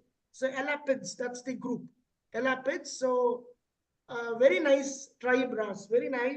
I gave you one more chance. You could have bettered your answer. Yeah, it's not my area of specialization, really. The last question of the quiz, if I'm right, no more. We have few more. Arvind, there are 3 more. Three more, correct. There are 3, correct. Sorry, I thought it would be 8. Yeah. Coming up on the screen. There are 3 more. You can plan accordingly. Right. Coming up on the screen. Very easy one.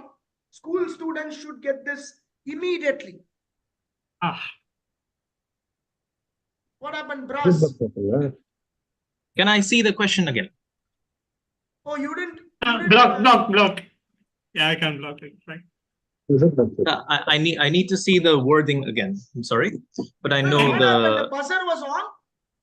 You didn't. What happened, Mahesh? I'm Was sorry. the buzzer on or you Sir. buzzed before? Yeah, he buzzed earlier. That's it. Yeah, Brass, that's it. You can't do this. Mhm. I thought the buzzer was Okay. off. No, the question is, what is the animal? Oh, what is the animal? It's a red panda, of course. That's it. That's You it. buzzed on I thought something there you was. didn't even. That's it. That's it. Yeah, I mean, I saw the anagram and I saw the animal, and that's it. Yes. Yeah, you get it. You get it. It's a red panda. Very easy. That's why I said school students would get this immediately. okay. Anyway, you buzzed it, but don't do this because if you buzz, we see that your buzz will not show you the question, right? So let's see the question once again. I never even saw the question. Immediately the buzz came. Solve the following anagram to arrive at the name of an endangered species that inspired the logo of an internet sensation. Now, I'll have the what is the internet sensation? Anybody knows this? Mozilla Firefox. They're also Mozilla known as the Firefox. Correct. Firefox logo. Very nice. Okay. So, okay. Next question. Buzzer being reset. Yeah. Next, see, I'll tell you the question before you put the question, Mahesh. I'm looking for a two-word answer, right? A two-word answer means American alligator, something like that. The first word is a continent, which has a name of a continent. The next word is the name of the animal. Vishnu. Who is this Vishnu? Coming suddenly. Vishnu, I'm not even show the question, Vishnu. Please don't do this. Wait, I'm just giving you the clue before we put the question. I need a two-word answer. I'll accept for full points. Okay. I have the question on the screen. Until the beginning of the 20th century, more than 30 major rivers historically are migrating and spawning dash. Today, only one of these populations is still in existence in the river Garonne. Fill in the blank. So first one is a continent. Yeah, Paul. Yeah, I shouldn't have buzzed on this. I was thinking of, okay, I'll go with I gave you the river. So think about the continent and then think about the fish. So continent means IANE, like that. Asian, African, like something like that. Yeah. Yeah, so I'm going with non-invasive species probably. I'll go with Asian catfish. Asian catfish. You get a -10. No. -10. I'll go to the brass now. I just did it for fun, honestly. I have the question now. Let me see. You can have the question. Can you see the question? Sure. Yeah. What is this? Oh. Okay. I think that's a sturgeon, and that's a Eurasian or European sturgeon, I would say. Take a choice. I said a continent. Europe. European sturgeon. I'll give it to you. Beautiful Thank answer. you. +10. Nice. Lovely. +10. Good answer. You jumped the gun, Paul. It's not catfish. Yeah. Sorry. Yeah, no problem. You got a -10 and brass gets a +10. So, Mahesh, is this the last question now? Yeah, one question remaining. Yeah, last question. Yeah. Solve the anagram to arrive the common name of a critically endangered shark. Arden asks Fogger. Paul. Loggerhead shark. Logger, huh? Oh, wait. Wait. -10. That's it. Devang. Hump-nosed shark. Huh? Hump-nosed shark. Hump-nosed shark. -5. Wait, isn't it? Wait. I'll close it and come to you. Wait. Bhavya, I will have the question to you. We'll have this question. Can we see the question? Is the third. Can we see the question? Yes. Oh. Yes. I also thought loggerhead shark. So you have no negatives. You can try. 5 there's points no- you get. Okay. No Time idea. up. Time up. Okay. I will. Anybody knows this? Sir, I think it's the dagger nose. Dagger nose. Beautiful. Lovely. Dagger nose. You could have buzzed it. I Maybe. know, sir. I buzzed, but it was a bit It was late. too late. so- Dagger nose shark, not the loggerhead or the hammerhead. Right? So good try. I think it's a tricky one, quite a tricky one. You can see the dagger on the nose there. Right? That's the end of the quiz. I hope you enjoyed it. And we have one more question, Mahesh. We have one more question. Let's keep this one more question. What connects questions 1 to 10? The answers of questions 1 to 10. What connects? 3 attempts plus 20 minus 10 plus 10 minus 10. What connects the answers? Now you would have seen the answers, right? What connects the answers of questions 1 to 10 on the buzzer? What do you get if you connect the answers 1 to 10? Dimple is anticipating the answer, right? Sometimes the observational rounds are sometimes very tricky. They are able to answer tough ones. What connects the answers 1 to 10? Srinidhi has been part of many of our quizzes. I think she may be in a position to crack. Srinidhi on the buzz. Sir, I think it's the endangered. The word endangered comes if you take the first letter. Beautiful. Plus 20. Lovely quizzing, Srinidhi. Give her a round of applause. Very good. Nice thinking. Endangered comes how? Let's see. No, actually, I didn't even like note down anything, but the last one like, Started with ended in E. echidna, ended with dagger nose. So E Yeah, and D. so that's why I thought it was. I didn't note anything. Oh, beautiful. Lovely quizzing. I think you have made the MCBT very happy. This was a quiz on the endangered species. We were able to bring a round which fits the word. So thank you for the wonderful participation. Thank you. Yeah, I'll leave the floor open. Let's have the scores being calculated in the meantime. Dimple, you can have your anything to share. Yeah. Or before that, we'll have the feedbacks from these people if you can. Okay, the scores is ready. Scores is ready. Bhavya, yeah, who's the winner? Braz. Well done. You were so cool. You got it. Well done, Braz. Excellent quizzing. You're the champion of the quiz. Well played. Very happy that from you participated from not from India, but outside India, yet you had the time to do it. Excellent. Braz, well done. Thank you. Thank you so There's much. a tie break between Srinidhi and Bhavya. Yeah, Dimple, what shall we do? We'll have a tie break or what do you decide, Dimple, on this? I think we'll have a tie break. We'll have a tie break. Okay, we have time, right? Nikhil is come, right? Okay, we'll have a tie break. Yeah. Okay, we'll have a tie I'll break. I'm just pulling up the questions, Arvind. 1 second. Huh? I'm just pulling up the tie break questions. 1 second. Or I can manage on the online No, no. also. There are questions are ready. Questions are, you can share it to me also. If you don't Yeah, mind. I'll share it. I'll share it. Yeah. Before that, before we go to the tie breaks, let's have some kind of feedbacks, right? We'll start with Sairam, sir. Sairam from Indian Oil, been associated with him for quite some time. He's been our quizzer. He also took part in the Summer Quiz Festival, one of our winners. Yeah, Sairam, sir, good evening. Nice to see you after a long time. We used to quiz a lot in Indian Oil. Yes, Sairam. How did you find the Arvind quiz? ji, happy to be associated back with the quizzing platform. And actually to say, I was not quick on the buzzer, though I knew 3 to 4 at least, not all. And mainly whenever I knew it, Paul preceded me. So I took a lot of negatives also. So yeah, that is what. Paul got minus 30. Maybe that was quite expensive, Paul. Otherwise, I think you had a very good score. Yeah. Just by 3-4 questions, I think you got 50. If I'm right, Yes. 20, 50, 70, 80 points in this round. 80 you got. Come on, 80 and minus 30. You got to 50. 80, otherwise you won the quiz, I think. If you're not wrongly answered, I think you have won 1 or 2. Yeah, Sairam, thank you for your participation from a corporate professional. Thank you, Sairam, for spending your time on this lovely topic. Sure, Okay. thank you. Hope you enjoyed. Devang, sir, good evening.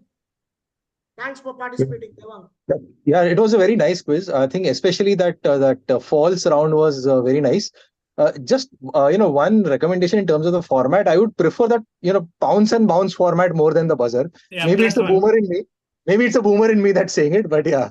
No, I also agree. I'm a millennial. I agree because the pounds, sometimes the pounds, collecting the pounds would have been an issue sometimes. That's the problem. Yeah, so I'm hitting the buzzer. It's not going What through. happens is, we have done this earlier. They type it to the common group. Everybody sees the answer. Right. That's the thing. So what is like the physical quizzing? Certain rounds like a bounce. Okay, we'll look at infinite bounce, maybe infinite bounce next time. And maybe that may be a good, nice. Thanks for the suggestion. Hope you enjoyed the quiz. Yeah, quiz was very good. So even if there is no bounce, you can still keep more number of questions and keep it only on the bounce. That will also work maybe. Okay, Yeah. great. And just avoid the buzzer maybe. Great. You don't want the buzzer at all. Yeah, I'm like. I'm sorry. I know I did not do well in the buzzer, but yeah. No problem. Okay. Good point. He's a generational, one generation more, right? He has been more quizzes. I've seen him quizzing a lot. So yeah, Brass, tell me. One suggestion that I would include from Devang sir is that if you do infinite bounce, if you do really want to keep it, and if you want to merge both formats, give really difficult questions. Give really questions that can have infinite bounces, because that has the possibility of bouncing more, and the person who gets it deserves those points. We have to keep it very, very tough.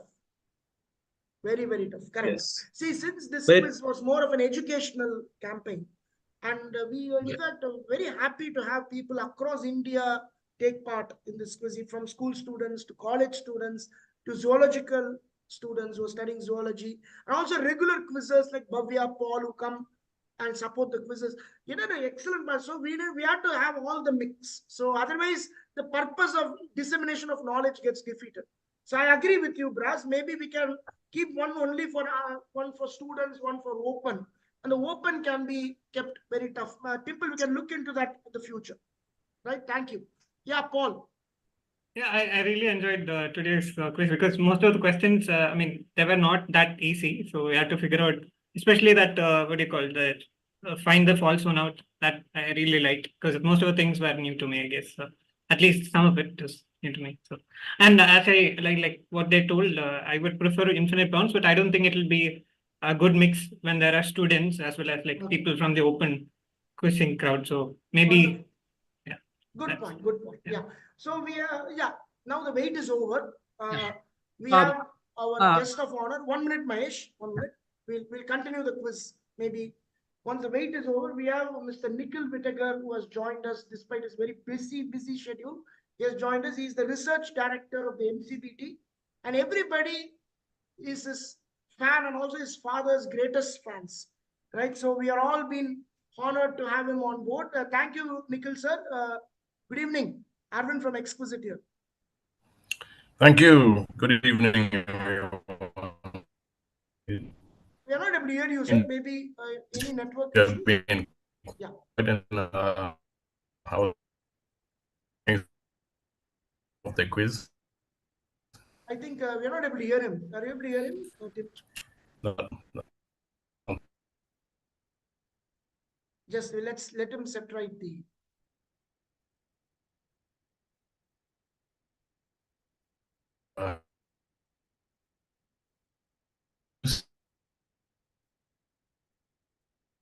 Hi, Nikhil sir. I think your network is poor.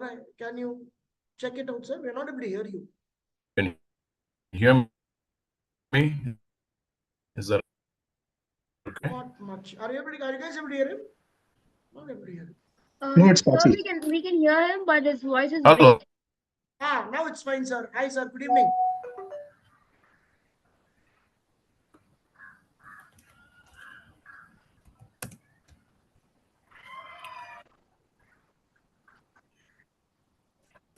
We'll set right. Maybe We're going to have better reception. How is this? Hello? Yes, sir. Good evening, Nikhil. Good evening. Good evening. Can you hear me better now? Yeah. Perfect, sir. Good Yeah. evening. Thanks for your time. Good evening. Great. Thank you. Great to be watching part of this quiz. It seems to be very fast-paced, very exciting. Not something I would dare get involved in. But yeah, it looked like a lot of fun. I hope everybody did have a lot of fun. We just completed the finals. Yeah. Okay. Yeah. Yes, sir. Now we are So- able to see you. So we had a finals, a riveting finals, where we have a tie break for the second position. So we are waiting for the tie breaks to get in. So before that, we want to have your time, sir, and about the Okay. quiz, the endeavor of MCBT. So yeah, can I present my screen? Yes, sir. Yeah, please. You can make him the. You are able to do it, sir. Can you see my screen? No. Should we make him host, Mahesh? Yeah. Once again, that is checking. Can you make him? No, I don't think I have Are you the. able to share the screen now? Is it coming, sir? Are you able to? That share thing is coming. No, usually you are now the host or something like that, you know? Yeah. Can you check with? 1 minute. I'll check with. Shravan, are you there? Explicit.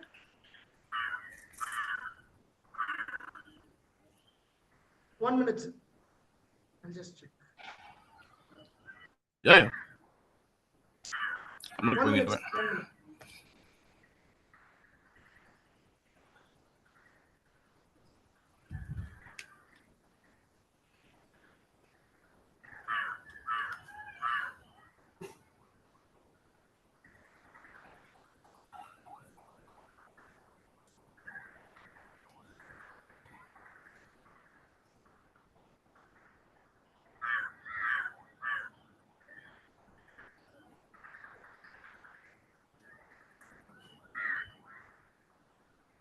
Can you check now, sir? Can you check now? Okay. Able to share?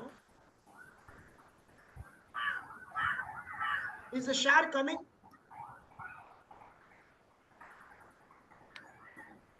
Sure. Yeah. No, wait. We are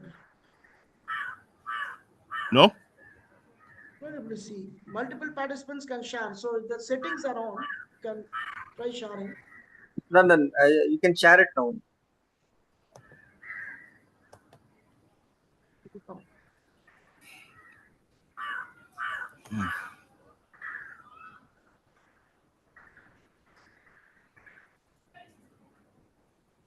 Okay. Can you see it? No? No, it's not sharing.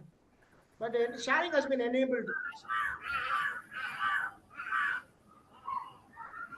Okay.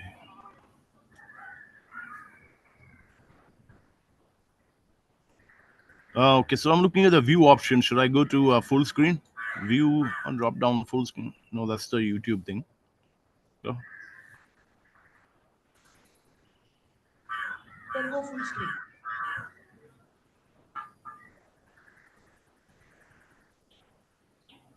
Okay. Sorry, I need to. You are the host also now. We made you the host. Okay.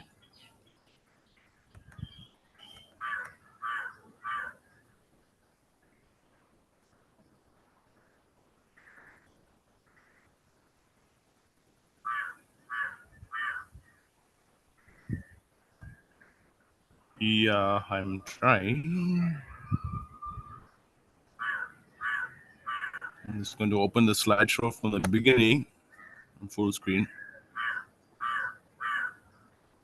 Not coming. Just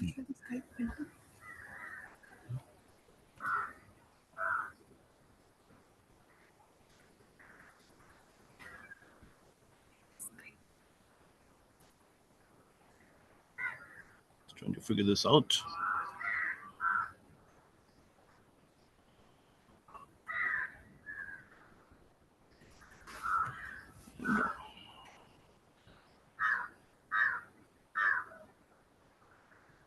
Yeah. Okay. Yes, sir. Yeah. You can go to the full screen slideshow.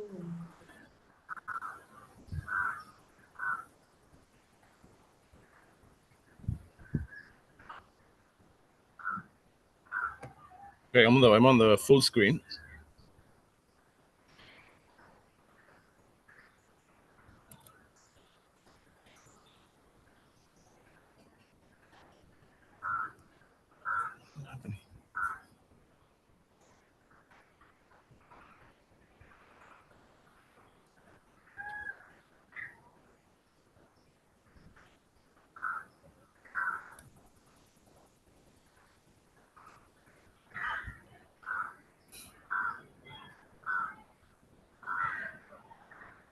It went out.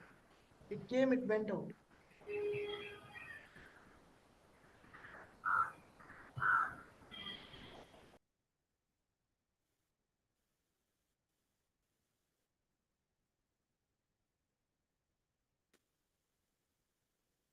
From the beginning, just put from the beginning, sir.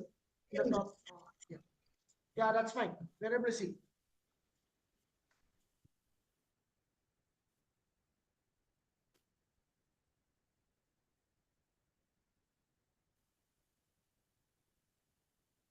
Sir, you're on mute, sir.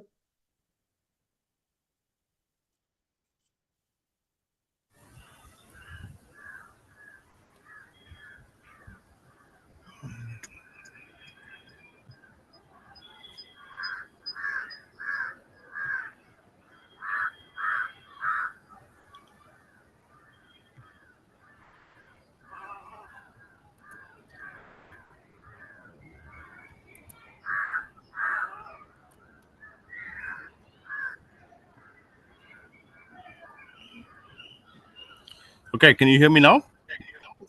Yes, sir. Yes. Much better. Okay, thanks. If any of you know any good courses, how to do online streaming, online sharing, please let me know. I need to learn that. So anyway, back to where we begin. So I'm just going to present an overview of what we are about, the Center for Herpetology, Madras Crocodile Bank. A bit of what we do at the Croc Bank itself, and also with our field stations, right? So let us begin without further ado. 26th August 1976. I was minus 2 years old or something, but that was the first day of opening of the Croc Bank. There's probably only a dozen people or so. The ECR, of course, at that point was a very different place, a very bad road. Mahabalipuram wasn't as much as a tourist destination at that time.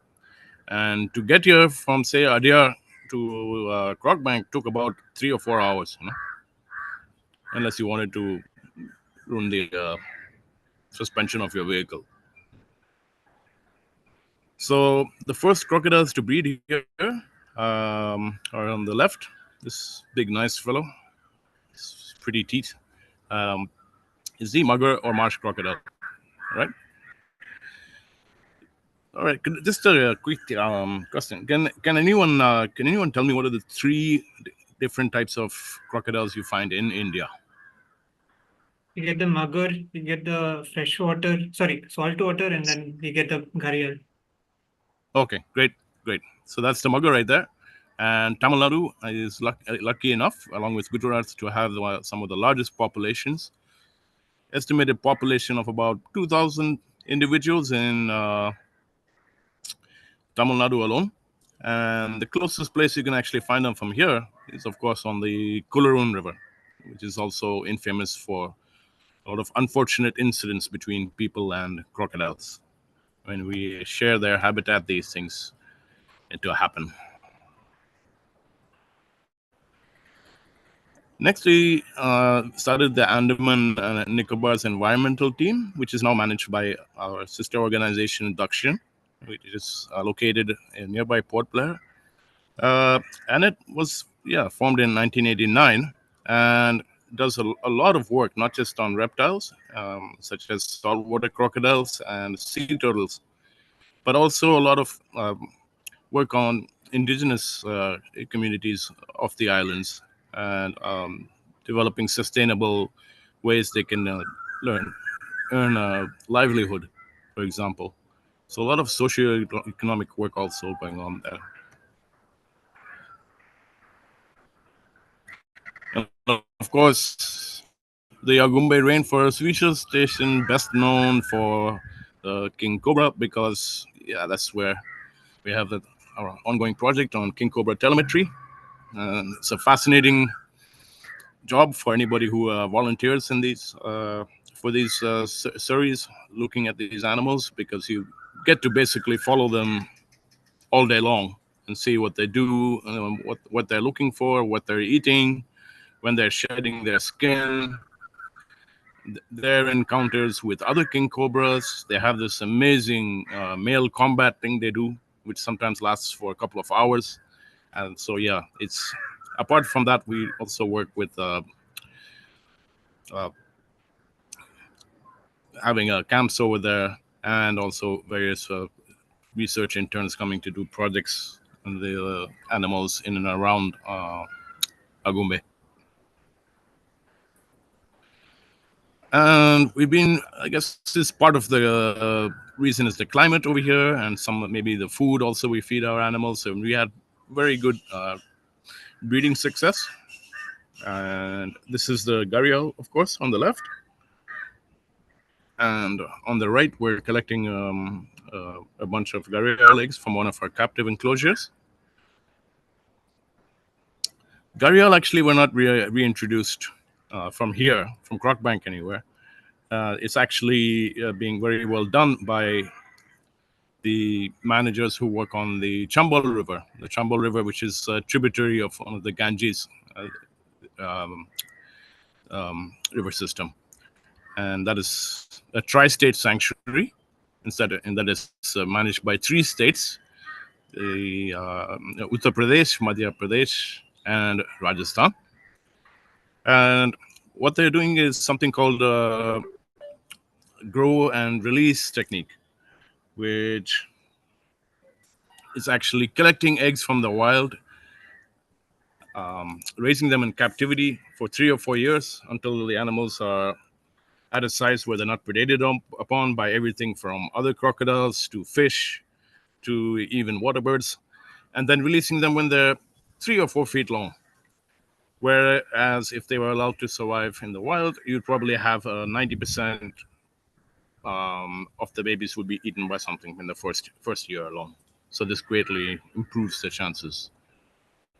It's a great success story.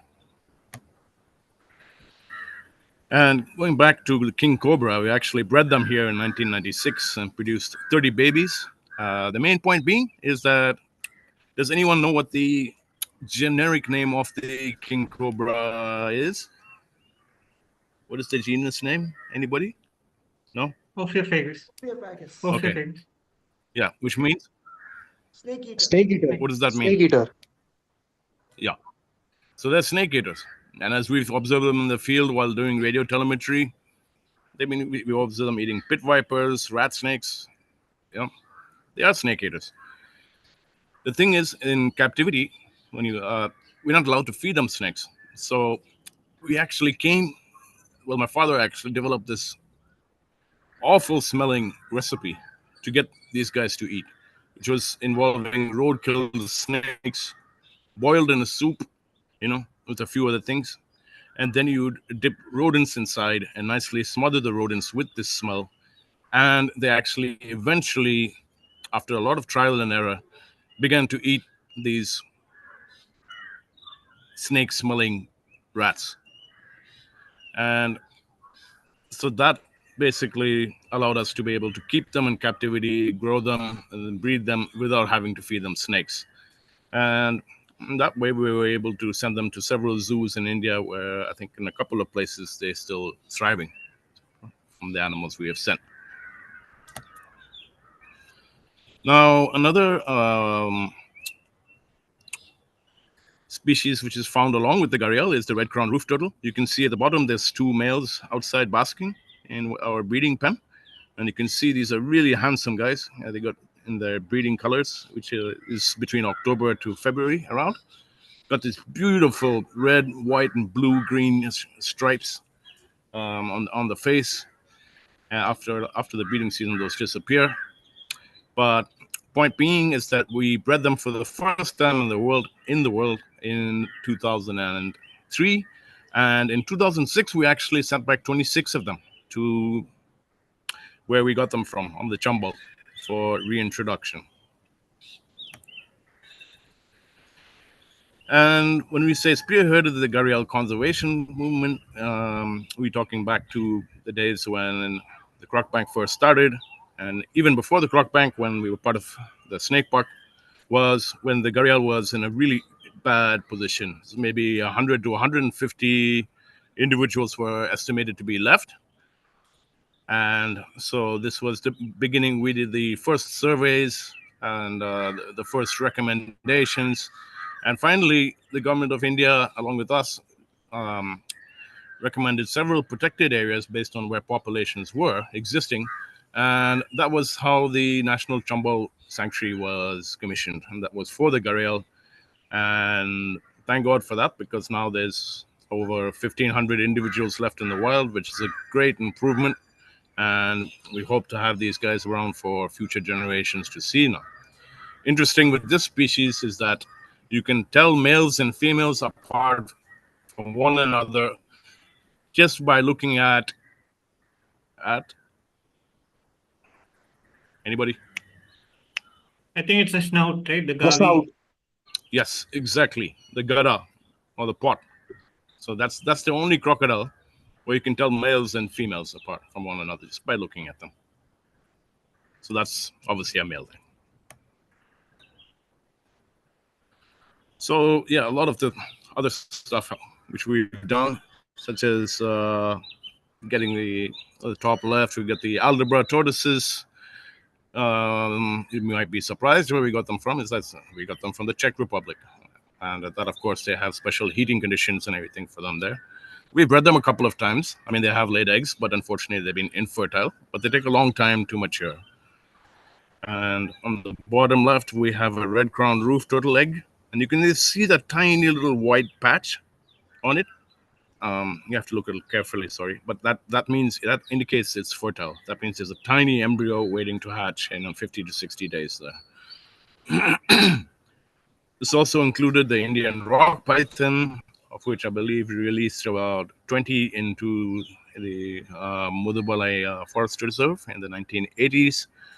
And also at the bottom, looking at cognition in reptiles, and actually like really smart. I mean, crocodiles can obey and respond to 8 to 10 different commands. For example, come out of the water, stay there, okay, take your food, go back to the water, sit, stand, jump. So, 8 to 10, 12 commands they can understand. Obviously, this takes a while. Yeah.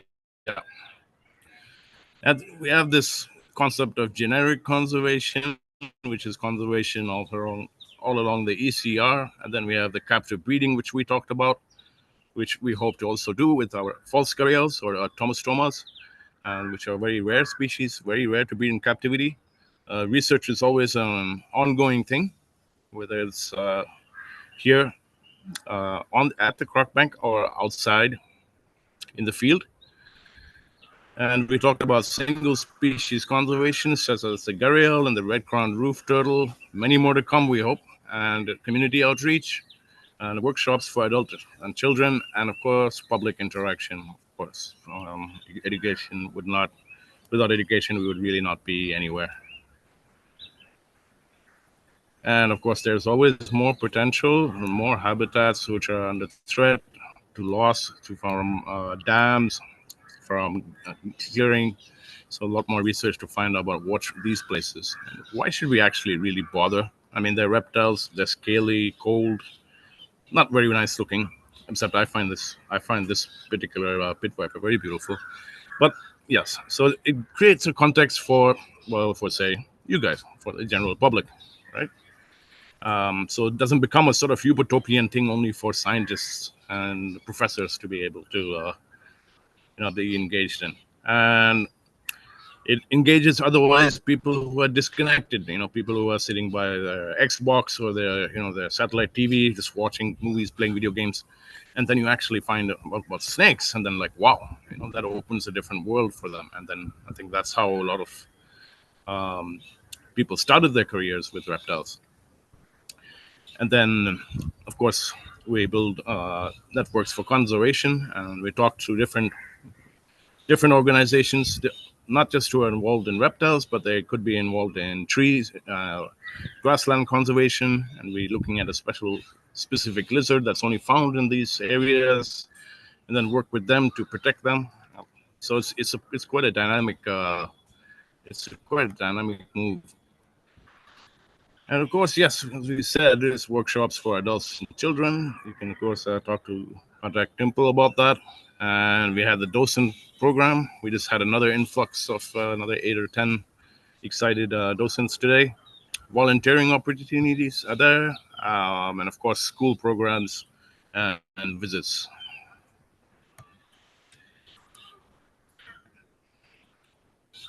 Yeah, things like that.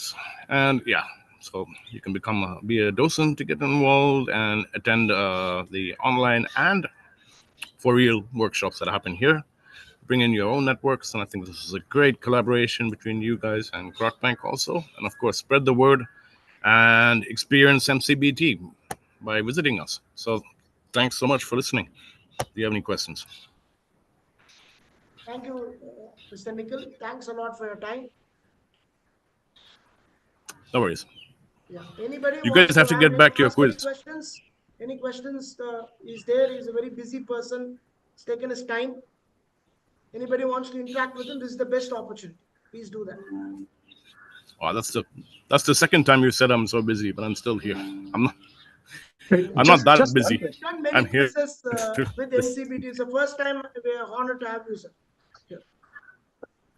Yeah, just one question. So Honored in to be here. Agumbe, I think, do you have facilities for tourists who want to just come and like stay there for a couple of days or something? Okay, that not so much. But if it's somebody who's interested in, for example, bird watching or looking for reptiles, we do have people who can guide them around, because it is adjacent to protected areas. So where you go and that kind of thing is an important thing, because without permission you can't just walk into a wildlife sanctuary. Right. Got it. Okay. Along those lines, so Devang and I are like bird watchers. So I'm an ornithologist itself. So I'm very interested in going, watching birds. So will it be possible to do that in Agumbe? Like what will be the procedure? Is there some? We would sign up is what Paul is saying. Yeah. Yeah. Sorry? Oh, do you hear me? Can you hear me? Yeah. Oh yeah. So I was asking how do we? What's the procedure for coming there to watch birds, or doing some research on birds? So I'll just.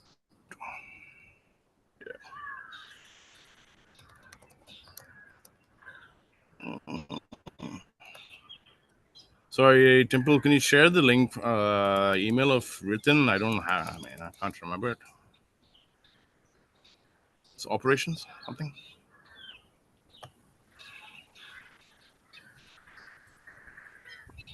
I think there is a mail. I think from Temple will get that mail on that. All right, yeah. She has typed it. See, operations at agumbe-rainforest.org. Yeah. There we go. Yeah. Excellent. Thank you. So you just write in there and we'll take it forward. Yeah, Braz has a question, one of the participants. Braz, you can go on. Yeah. Good afternoon, sir. I just have one question. So for a person who is in the education or the early career stage of conservation and research, and who has been mainly involved in field capacities for mostly mammals, how would you suggest one to go about reptile-based research or getting hands-on experience in this regard?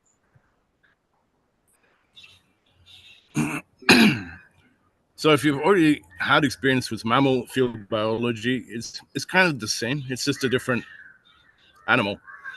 So, well, visiting here, talking to some of our staff over here, there's many colleges which have components of zoology which deal with with reptiles. It's just the trick of finding those, and of course to continue reading about reptiles, and of course also understanding the laws that govern them. So I think when you say handling and that kind of thing, it's also best to be very safe with that, because when you're venomous snakes, for example, handling is a skill which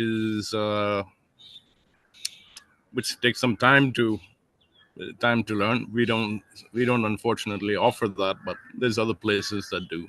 Yeah. Sorry, am I getting your question right? Yeah, I would guess so. And just one further question: would there be any internship opportunities or internship-based visits that that might be possible later down the road at Madras Crocodile? Yeah. Always, yeah. So we usually have a Thank you so mutual much. discussion. What can be done? What can't be done? What would best benefit science or conservation? We could talk about something cool that we know very little about that you could do over here. So a lot of avenues for that. Yeah. Thank you so much, sir. Thank you. Thank you. Anybody else? Anybody else wants to ask students? Sir, I'd like to ask a question. Yeah, go on, Srinidhi. I'll spotlight Please you so that sir can see you. Yeah, she's a school student, Nikhil, one of the school finalists for the Yep. quiz. Yeah. Great to meet Yeah, you. sir. Yeah, tell me. So the thing is that I've taken part in a lot of quizzes related to this topic. So I'm like really interested in like to know more. So are there any opportunities for like students to like come and like to have any opportunities to like see around? You can definitely visit. Okay. I think I can take this question. So, for people below 18 years of age, we do have educational programs that are half day or 1 day. And you can try and attend these programs first so you have an idea of what's happening. For you to join as a volunteer or an intern, you have to be 18 plus, because safety issues, and you should be able to understand and follow our instructions, follow rules and regulations. So I would ask you to first attend webinars, workshops for your age group, so you have a good knowledge of herpetology, reptiles. Try and attend and grow, try to network, and you will get a lot of information on social media as well. Dimple, just the thing for adding Thank you, value. ma'am. Dimple, just adding value to her. Where will she get the information on the future programs? Can you type your social media handles to the WhatsApp group so that people can? So I'll type the social media handle. I'll also give you a number. Just drop a message so I can add you to a WhatsApp group that has all updates about upcoming quizzes, programs, and you can also ask your queries. Even if you're visiting, you just come say hi. If you have any doubts, you can always ask. That will be great. Thank you, Dimple. Anybody else? There's a lot of Thank you, ma'am. There's Thank a you, lot sir. of resources online also. If you look, there's a lot of stuff online that you can actually read about. Not just the crack bank, but reptiles in general. Okay. Thank you, sir. Thank you, sir. Thank you so much. All right, thanks. Yeah, thank you, Yes, sir. that's it. Thanks for your time.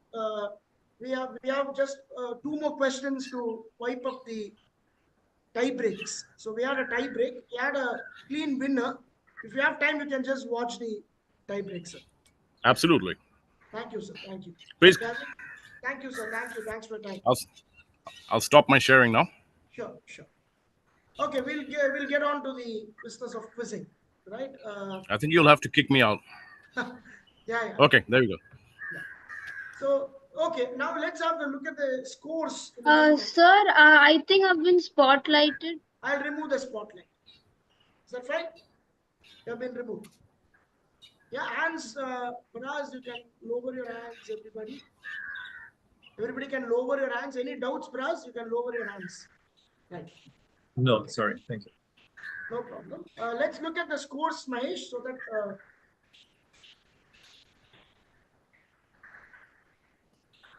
I think there are only two tie breaks. We have a clear winner of the quiz. So it's going to be the second or third position. It's going to be determined by a tie break. The same online buzzer link would be invalid. Okay, that will be valid. The same link. Let's look at the scores in the meantime, so that even Nikhil came just now, we can know the competition which has been going on for the last 1.5 hours. So we had nearly about 100 plus participation, across India, and school students, college students, corporate professionals, regular zoology students, everybody have taken part in this quiz. And look at the scores. We had Bras Kashyap, who's the winner with 85 points. So he's the winner of the quiz. There's no doubt in that. And we have a tie break between 1 and 3, which is Srinidhi and Bhavya. Srinidhi is a school student from Chennai, Velamal, which produces the best chess champions and the quiz champions. And we have Bhavya, who is Bhavya, you can introduce yourself. What do you do? So, sir. Yeah. Bhavya, you're on mute. Currently I am pursuing Bachelor of Commerce from University of Delhi, School of Open Learning, and I have been a regular quizzer in the Delhi quizzing circuit, and that's all. Regular quizzer from the Delhi quizzing circuit is on the University of Open Learning, and he is competing with the school students. Srinidhi, can you introduce yourself? Yeah, so I'm Srinidhi from Velamal. So I'm from Chennai. So I've been a very avid quizzer in all of Exquisites and many more quizzes that I've participated. And similar to this one, I think I've done another one of the turtle and another one in snakes. Yeah, so those two have participated and I went to the finals. Yeah, Nikhil sir, she has come to the finals of 2 of our earlier collaborative quizzes. We did a quiz on Turtle Day called Flipper. She was a finalist. I think she won second in that All India, and a quiz on snakes, on World Snake Day. She was also a finalist in that. So very seasoned quiz aficionados of MCBT. Yeah. Congratulations. Yeah. So Thank you, let's look at the buzzer screen. It's only for you both, right? It's going to be you both. Others don't buzz, right? Others don't. But okay, the question will come on the screen, right? So let's look at the rules. Fastest to buzz +5 -5. That's it. So whoever wins this wins. If you tell wrongly, you're out, right? So be very careful. Okay, let us see the question. Considered as critically endangered by the IUCN, the Bob's dash frog breeds by direct development, meaning the frog hatch not as tadpoles but as kid frogs. So fill in the blank with a term used for a common criminal. How do you call a common criminal? Bhavya as bust. Robber. Robber. That's it. Robber frog. Well done. Robber frog, and he has aced this quiz. That's it. He has aced this quiz. He has come second. Well played, Bhavya. It's a very easy win for you. You had 3 questions we had, so that the best you can take. Well done. So that's the end of this quiz. It's a robber frog. Arvind, you posted this in the MCBT page also, right? The question. We posted this. Those who followed it would have got an advantage. Yes, we posted this. It was one of the teaser questions, Nikhil, of the endangered quiz. So we have 2 more questions. So maybe others can try. Nikhil is there. Maybe you can show those 2 questions also. The quiz is over. It's just for others can try off, and let's see who gets this. It's no points. Right? No, that's it. Anybody can try. Media reports in 2023 stated that the Raphitus swinoi, the world's largest freshwater turtle, one of the most endangered species on the planet, is now basically extinct after the last known female washed up dead in Vietnam. What is the common name of this turtle? Sir, it's the soft shell turtle. What is a river which prefixes it? The Yangtze, and I'm not sure how it's pronounced. The Yangtze giant turtle. Brilliant. It's the Yangtze giant soft-shell turtle. Very good. I think it's a very nice answer. We have one more. Others can try. In picture is the critically endangered Astrophytum caput dash that is endemic to Mexico. This species is highly sought after by collectors and the species declining due to illegal collection for ornamental use. Fill in the blank with the name of a Greek mythological character popularly associated with reptiles. Medusa. Medusa. Medusa. Nice. What a nice way to end the question. Oh, we had something on reptile to end. Very nice. That's it. It's a Medusa. Good. So we had 3 tiebreakers just in case to find, but we added for common view. Well played, guys. Thank you for the opportunity, MCBT, Timple, and our team for giving us. It's a very proud moment for Exquisite, having teamed up with MCBT for the 2 successive years. We have done close to 5 quizzes, and I feel more we can do with your team. So thank you for the wonderful opportunity. I would deem it as a pleasure quizzing. Exquisite. You might think that the quiz is interesting, but for me, the discussion itself will be interesting. There'll be a lot of inputs from Exquisite team, and I learn a lot in these quizzes, even though I don't participate. I learn a lot, and it's the questions that they collect, the amount of research that goes in is just mind blowing. They do a lot of research. They make sure the question is perfect, people can understand, and all the questions will have 2 or 3 ways in which you can get the answer, which is very nice. Thank So you. even if you Thanks. guess it, Sometimes the organizations bring the best out of us. MCBT is one among them. We have been great fans of Rom, Mr. Rom. In fact, today also I have video cassettes, Nikhil, of Rom, King Cobra and I, but I don't have the VCR, unfortunately. It's become obsolete. That's become obsolete. You need to get them transferred to DVD or not even DVD. You have to. In fact, once he came to my school when I was in Vidya Mandir, I won a quiz where they gave the John Stidworthy book on snakes. I got the book from your father, and unfortunately, another bad incident, the Chennai floods washed it away. All my memories are very unfortunate. Right? So I just, it's a pleasure. I didn't have these opportunities when I was a habit quizzer in school, but I'm very happy that we are educating a lot more youngsters and also students here from across generations to know about these wonderful, fascinating creatures. So thank you, Timple. Thank you, team. Right, and I would like to introduce Mahesh here from Exquisite. Hi, Mahesh. He's our, I think one common word between Mahesh and Nikhil is a quiz question. He's a curator of questions for for Exquisite. Like you are the curator for MCBT. Only thing is, it's not that dangerous what he does. He just takes questions. We call him the curator of questions at Exquisite. He has been taking a lot of questions for the MCBT quizzes. He researches on the content, and he's one of the brains behind Kaun Banega Crorepati regional versions. So well, that sounds like it could be pretty dangerous too. Okay, thank you, Mahesh, for your consistency. Thank you, Arvind. Thank you, Arvind. And thank you, Nikhil. So we'll have the final scorecard. Maybe we can, so that Timple can also take a screen grab, and she has to work on the certificate. Timple, you can give what is there on up for the grabs for the top 8. No? Yeah. Can we have the score? Yeah, all the top 8 would be given physical certificates, right? I'll be sending across your addresses once taking it, and it will be couriered to you or speed posted to you along with your goodies, which comes from MCBT. Right? It will be privately done by them. Okay, here is the winner. Braz is the champion, followed by Bhavya, who got 2nd, and Srinidhi, who got 3rd.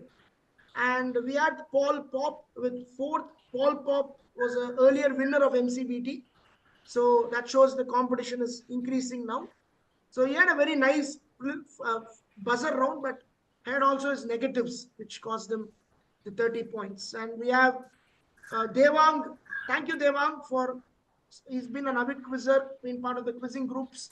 Thank you, Devang, for your support, coming all the way. Thank you.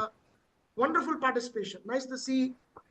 And thank you, Sairam, a working professional from Indian Oil. So, thank you. Thank you for all the support. Thank you, Nikhil, for your time. Thank you. Thank you. Any Yeah, we can deem the thing closed, the temple. Anything else you want? We will share you the details of all the top 8 along with their addresses. Yes. You Yeah. can decide on the prices. And you And can please have one phone number with your address so it is okay for delivery. Yeah, please share one phone number.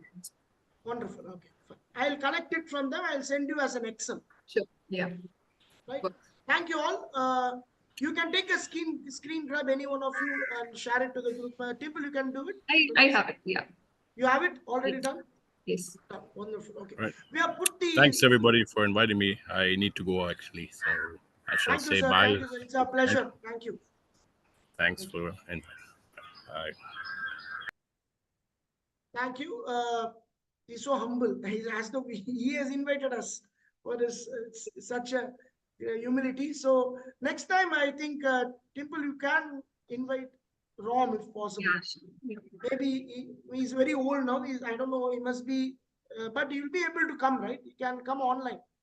Maybe he can give some insights on that, and it'll be remarkable to even interact with him, right? So thank you for the support.